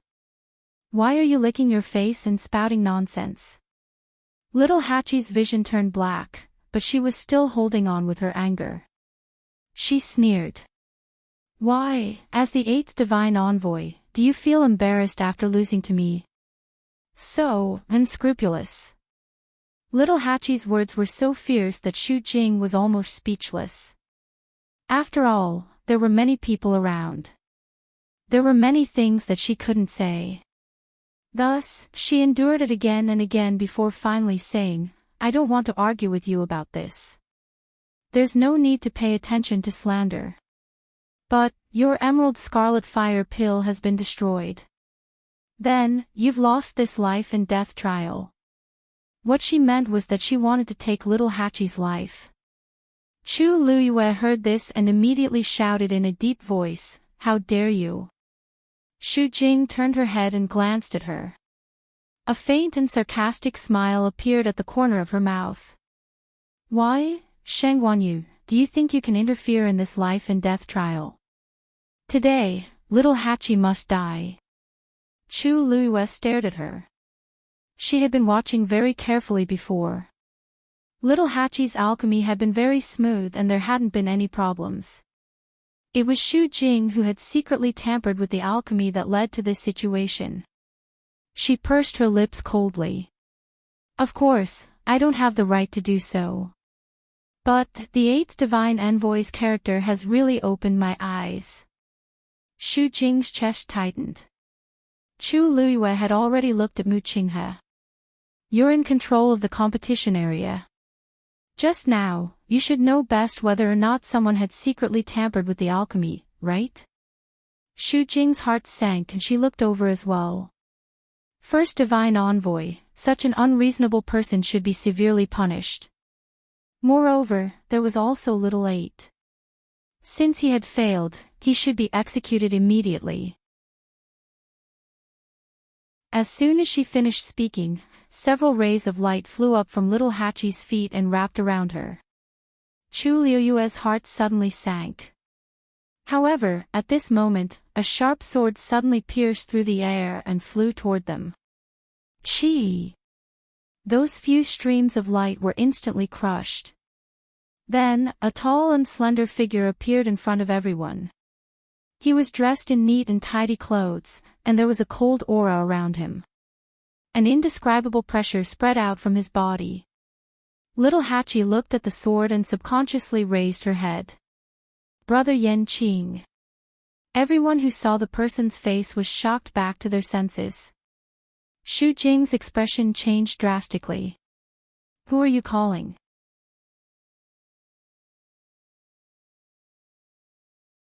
Chapter 2440. Little Hachi raised her eyes and looked at the young man who was floating in the air. Compared to the past, his expression seemed to be colder, and the pressure from his body was astonishing. He exuded a sense of nobility and alienation that prevented strangers from getting close. She pouted her red lips and spoke in a soft voice filled with grievance. Of course I'm shouting for my Enchanting. As soon as she finished speaking, the entire illusory god palace fell into a dead silence. All the god envoys were shocked and couldn't believe their ears. Little Hachi's words, Gij Enchanting, Gij Enchanting. Xu Jing was extremely shocked, and the strong impact made her voice even sharper. What nonsense are you talking about? Is the divine general of the left someone you can casually cling on to? This time, the ones who fell into shock were Little Hachi and the others. She widened her eyes slightly, and there was a hint of confusion in her beautiful eyes. What did you say? Left. Divine General of the Left. She looked at Xu Jing, and then looked at the man in the air. She opened her mouth, but no words came out. Almost at the same time, Xu Jing's words clearly fell into the ears of Chu Liyue and the others. Buzz. Chu Liyue's mind went blank. She slowly raised her head. The man who was dressed in neat clothes had a handsome face and a cold temperament. His tall and slender body stood there like an unsheathed sword, incomparably sharp. Divine General of the Left. Enchanting. She whispered softly. It was just a few simple words, but she spoke them extremely slowly. Every word seemed to go through her mouth 100 times, and she used all her strength to finally say it. In an instant, countless images crazily appeared in her mind. Suli gasped and covered her red lips with her hand. Her pair of eyes that always contained a gentle smile were now filled with shock and disbelief. She almost subconsciously looked at Chu Liyue. Little you, how could he be? She didn't finish her sentence. Because at this moment, Chu Liyue was staring at Enchanting. There was no expression on her beautiful face. That pair of starry eyes suddenly became so quiet and deep that it was unfathomable. Under the calm, the undercurrent was surging. Su Li's breathing stagnated. Beside them, Sheng Wanjing, Mu Hongyu, and the others were also dumbfounded. Xiao Ran raised his hand and pointed at the man in the air. That's not. Before he finished speaking, he looked at Little Hachi and then at Chu Liyue. An extremely preposterous conjecture surfaced in his mind. How is this possible? Little Hachi finally realized what had happened. She held the medicinal cauldron by her side with one hand and looked up in a daze at the man who had suddenly appeared. At this moment, he suddenly couldn't say anything. It was as if a corner of the truth that had been buried for a long time had suddenly been revealed. Everything was surging like a river, covering the sky and covering the earth. Even the air seemed to be filled with an ancient and distant aura, making people feel as if they had fallen into a dreamland, and it was difficult to distinguish between reality and illusion. At this moment, many of the people standing outside the gate of the illusory god palace recognized Enchanting. Wasn't that the man who had accompanied Little Hachi to the Herb Mountain? But how did he become the high and mighty divine general of the left in the blink of an eye? Countless people were shocked. However, perhaps because they were intimidated by that person's pressure, for a moment, no one spoke. Dead silence, frozen. Swish. Yan Qing raised his hand, and that long sword suddenly flew back from little Hachi and fell into his hand again. Little Hachi's gaze also fell on his face. Clearly, they had the same facial features, but for some reason, they suddenly seemed a little unfamiliar. She stared at that face, as if she wanted to find some clues from it. However, Yan Qing wasn't looking at her. He was looking at Xu Jing. His gaze was as cold as a knife. Swish! He turned his wrist, and the long sword in his hand suddenly fell, pointing at Xu Jing.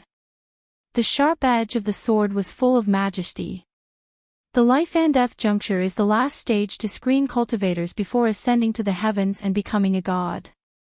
No one is allowed to interfere, cause trouble, or distort the truth. 8th Oracle, do you know your mistake? A piercingly cold voice instantly spread far and wide between the heavens and the earth. Almost in an instant, everyone's eyes were focused on Xu Jing. No one is allowed to interfere, cause trouble, or distort the truth. What did that mean? The divine general of the left was interrogating the 8th Oracle. Didn't that mean that the 8th divine envoy had really done something? She really did something during the competition just now. The emperor was in charge of the Pantheon record. Although he didn't interfere with the affairs of the illusory god palace, he had the right to supervise it. The divine general of the left had suddenly appeared, and it was obvious that he was here for this matter. In the life and death juncture, Xu Jing did something shameful. Xu Jing was also dumbfounded. At first, she was full of shock and anger because she heard little Hachi call out, "Brother Yan Qing." However, before she could completely react, Yan Qing's question instantly caused her to panic. A trace of panic flashed across her eyes. She tried her best to stay calm and said reluctantly, "Divine General of the Left, I don't know what you mean." Yan Qing asked coldly, "You don't want to admit it?" Xu Jing's heart trembled, and a huge wave of panic surged from the bottom of her heart. She gritted her teeth. "I don't know, you don't want to admit it." Yan Qing interrupted her. His words were firm, and his tone was cold. It was obvious that he had confirmed everything. Everyone looked at each other. The divine general of the left was one of the emperor's men. Now that he suddenly appeared and questioned the 8th Oracle in public, he must have been very confident. However, Xu Jing didn't want to admit it. Wasn't she looking for trouble for herself? For a moment, everyone looked at Xu Jing with more complicated expressions. Surprise, contempt, mockery. As the oracle, Xu Jing had always been high and mighty. In particular, she had been in charge of the Herb Mountain for many years and had great power. When people saw her, they would eagerly try to curry favor with her. Who knew that she would have such a day? No one was stupid.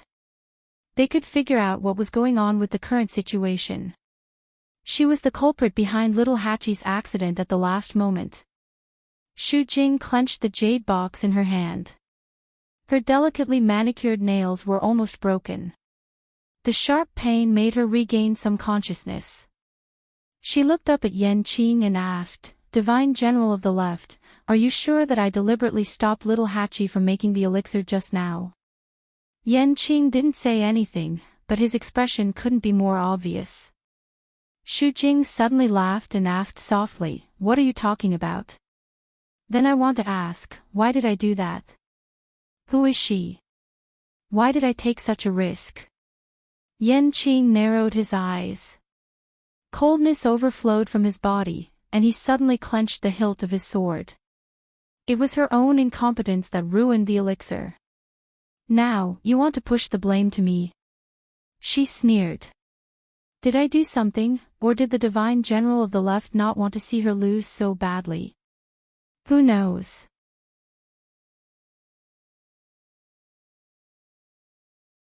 Chapter 2441. After the initial shock, Xu Jing had already thought through many things. So the brother Yan Qing that little Hachi talked about was the divine general of the left. They didn't have the same name, they were the same person. That day in the reeds of Herb Mountain, the somewhat familiar figure he had seen was indeed him. Because in the illusory god palace, other than the divine envoys, no one else knew what the divine general of the left and right looked like. Therefore, he was even willing to appear at Herb Mountain with little Hatchie. She still remembered clearly what she heard that day. Everyone said that the two of them were extremely intimate and were a match made in heaven. They went in and out together, coming and going hand in hand. Even little Hatchie rejected Liang He because of him. Thinking of this, Xu Jing couldn't help but sneer and look at Liang He with eyes full of sarcasm. Because of Yan Qing's sudden appearance, everyone in the celestial physician competition area had temporarily stopped what they were doing. Fortunately, the pills in the cauldron weren't affected and were all in the corresponding state. Of course, only someone like the divine general of the left could do such a thing. Liang He, you've been sad and dispirited for her for a long time, but you don't know that she has already fallen in love with the divine general of the left. Why would she like you? Liang He's face turned even paler. His eyes wandered between little Hatchie and Yan Qing a few times. His lips trembled, but in the end, he was speechless. Everyone understood the meaning of Xu Jing's words. Little Hatchie failed to refine pills. According to the rules, she should be killed immediately. But at this moment, Yan Qing appeared. In everyone's eyes, he and little Hatchie were indeed together, and their relationship was extremely good. Although it was a little inappropriate to suspect the divine general of the left, but it wasn't impossible. After all, he did do a lot for little Hatchie before. At this moment, a mocking laugh was suddenly heard. Xu Jing looked coldly at little Hatchie. How could she still laugh at a time like this? However, in the next moment, little Hatchie's words shocked her. Little Hatchie lazily leaned against the side of the cauldron. She tilted her head and her red lips curled into a smile. Who told you that my pills were destroyed? Perhaps it was because of her injury, but her voice was a bit hoarser than usual. However, when paired with her languid and soft tone, it was even more enchanting. Xu Jing's mind went blank for a moment. She asked almost uncontrollably, "What did you say?" She clearly didn't hold back in that attack just now. That pill was definitely impossible. As if reading her mind, little Hatchie raised her other hand and slowly opened her palm. A pill the size of a longan fruit lay quietly in her palm. Its shape was round and smooth, and its color was bright and rich. The patterns on its surface were especially clear and distinguishable. A strong and fragrant medicinal fragrance spread out from within. It was precisely the azure-glazed scarlet fire pill. Furthermore, anyone could tell that this was a medicinal pill that could be called perfect. This is impossible. The moment she saw the emerald scarlet flame pill, Xu Jing suddenly widened her eyes and screamed. How could this be? Just now, the pill is right here. Why are you saying that it's impossible? Little Hatchie snorted. She licked her lips and rubbed her waist. In order to protect this pill, I spent a lot of effort. Xu Jing used almost all the power she could muster in that attack just now. If she hadn't reacted quickly, she would have succeeded. The corners of her lips curled up into a smile as she looked at Xu Jing with a faint smile.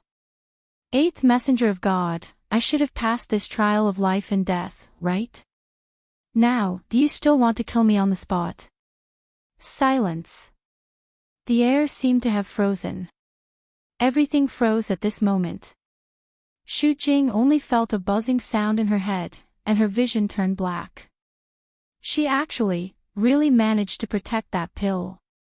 Little Hatchie laughed and said, although Brother Yan Qing has always treated me very well, but, when it comes to matters of life and death, he is extremely fair. To tell you the truth, I only found out about this person's identity today. As she spoke, she raised her eyes slightly and glanced at Yan Qing with a faint smile. Who would have thought that Brother Yan Qing would be so powerful? Yan Qing pursed her thin lips slightly. Eighth Messenger of God, you just suspected that Brother Yan Qing was unfair and abusing his power for personal gain. However, the pill is clearly fine now. What you said just now. Don't you think it's ridiculous? Little Hachi said slowly. Every word was like a resounding slap to Shu Jing's face. Yes. She just said that Yan Qing was worried that little Hachi would die at the critical moment, so he stepped in. But in reality, Lilith 8's pill had already been successfully refined. If that was the case, then what she said just now was clearly slander. Shu Jing was completely flustered. Yan Qing looked at Mu Qinghe. First Messenger of God, don't you have anything to say now? Hearing this, everyone looked at Mu Qinghe. Finally, he said, it's my fault. I'm willing to let the Divine General of the Left deal with her. Everyone was in an uproar. That was an admission. The eighth Messenger of God, Shu Jing, had indeed deliberately tampered with the pill during the critical moment just now. She wanted to take the opportunity to kill little Hachi. As a messenger of God, she could not be forgiven for doing such a thing. The last trace of blood on Shu Jing's face faded in an instant. Her legs gave way and she almost fell to the ground. First Messenger of God. Mu Qinghe's expression did not change. She was completely indifferent. Shu Jing felt like her heart was on fire. She was about to step forward and beg for mercy when she suddenly heard the sound of something breaking through the air. Whoosh! Shu Jing felt all the hair on her body stand on end. A chill rose from the bottom of her feet and instantly surrounded her. She could not break free. The sharp and cold sword aura covered the sky and covered the earth. She looked up in panic and saw that Yan Qing's sword was already heading straight for her. There was no way to avoid it. No, she had just spat out a word when she suddenly felt a chill coming from her lower abdomen. A strong wind blew past her body and the chill penetrated her bones. Crack! She heard the sound of something breaking. She slowly lowered her head. A bloody wound was clearly visible on her lower abdomen. Warm and sweet blood kept flowing out and dyed her skin red. Then, an intense pain spread from the wound to the rest of her body. Her body trembled and she suddenly knelt on the ground. Thump! Her knees hit the ground heavily, making a muffled sound. Blood slowly flowed out from the corner of her mouth. Shu Jing's body stiffened as a huge wave of panic welled up in her. Her pill of essence was broken. She slowly raised her head and looked at Yan Qing.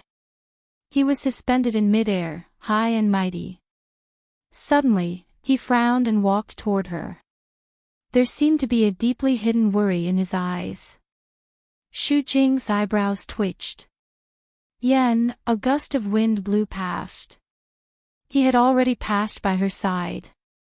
Her expression froze. Then, she suddenly realized something and turned around to look. Little Hachi was out of energy. She loosened her grip on the medicine cauldron and her body slid down. A strong arm wrapped around her waist and scooped her up.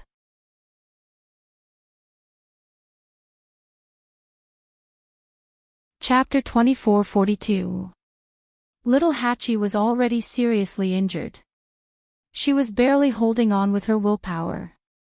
Now that she saw that Shu Jing's pill of essence was broken, she relaxed and could not hold on any longer. Everything went black and she fell down. However, before she could fall to the ground, she felt a tight grip around her waist and was picked up by someone. She forced herself to open her eyes and saw a familiar cold face. She frowned and started to push him away. Let go of me. She did not pay attention to him earlier, but now she came back to her senses. Yan Qing. Divine General of the Left. No wonder he was called Yan Qing. No wonder Shu Jing had such a big reaction when he heard how she addressed him. No wonder he always stayed in that small courtyard and did not go out often. No wonder, there were too many. She did not think so before, but now that she thought about it, there were many suspicious points. However, why would she think of this in the beginning? Little Eighth was extremely enraged, and the nameless fire in his heart burned fiercely.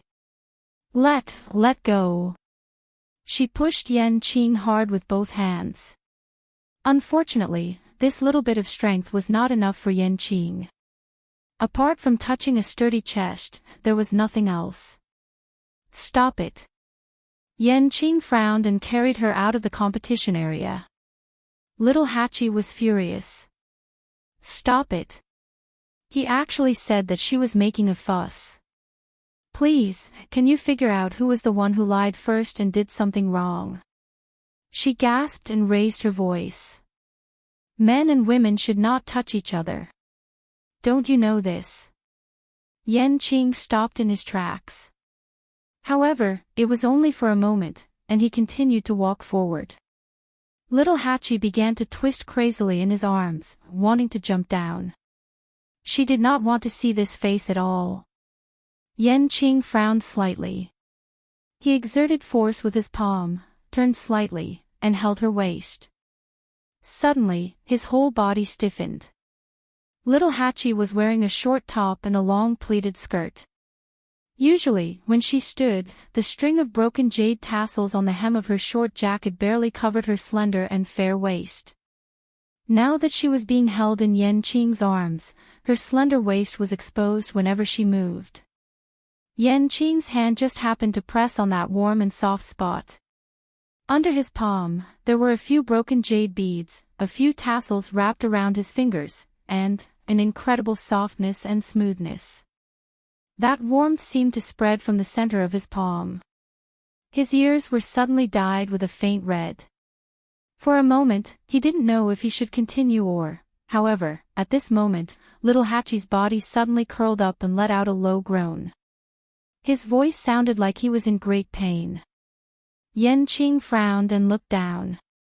Only then did she see that there was a large bruise on her originally white and eye-catching waist.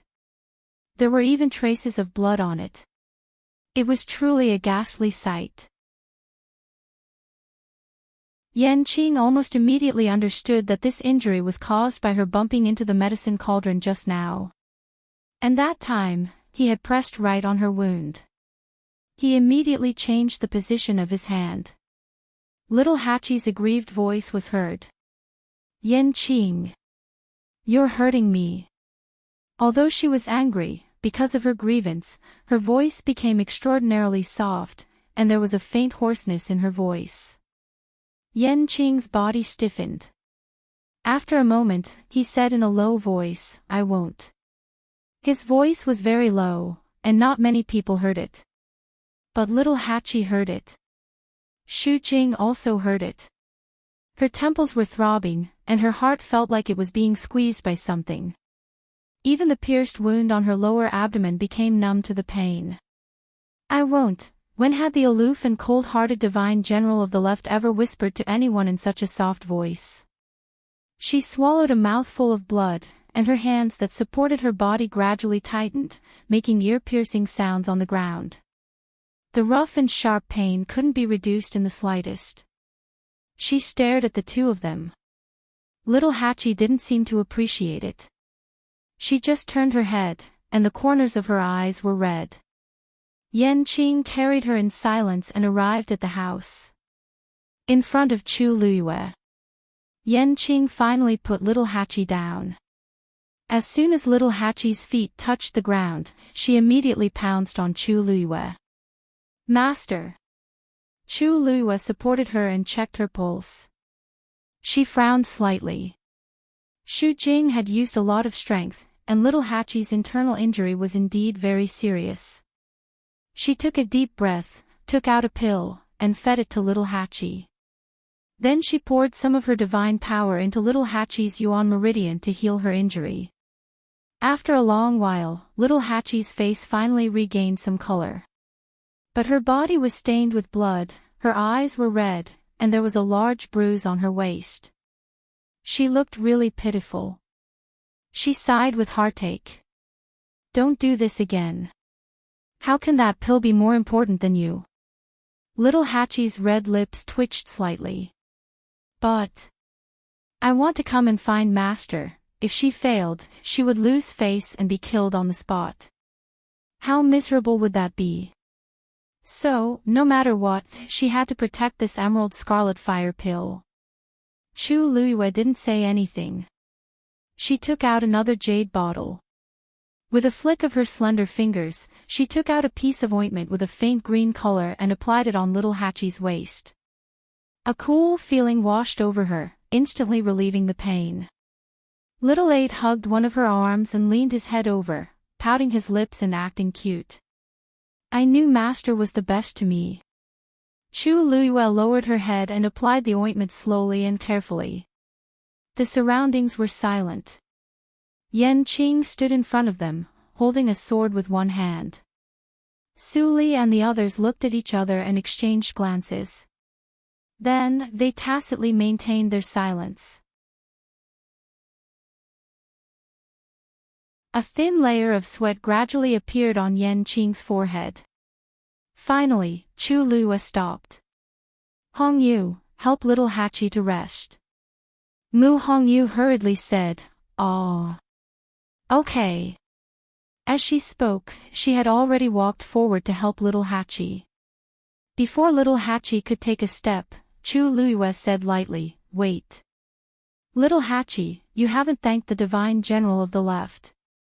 You're tuning into the LoveLore Library YouTube channel. We're so grateful for your support and don't forget to subscribe to join us on this incredible journey through captivating stories. Your generosity through donations truly makes a world of difference, as it's the primary source of revenue that allows me to expand and enhance this channel for you. Thank you from the bottom of my heart for being a part of this adventure.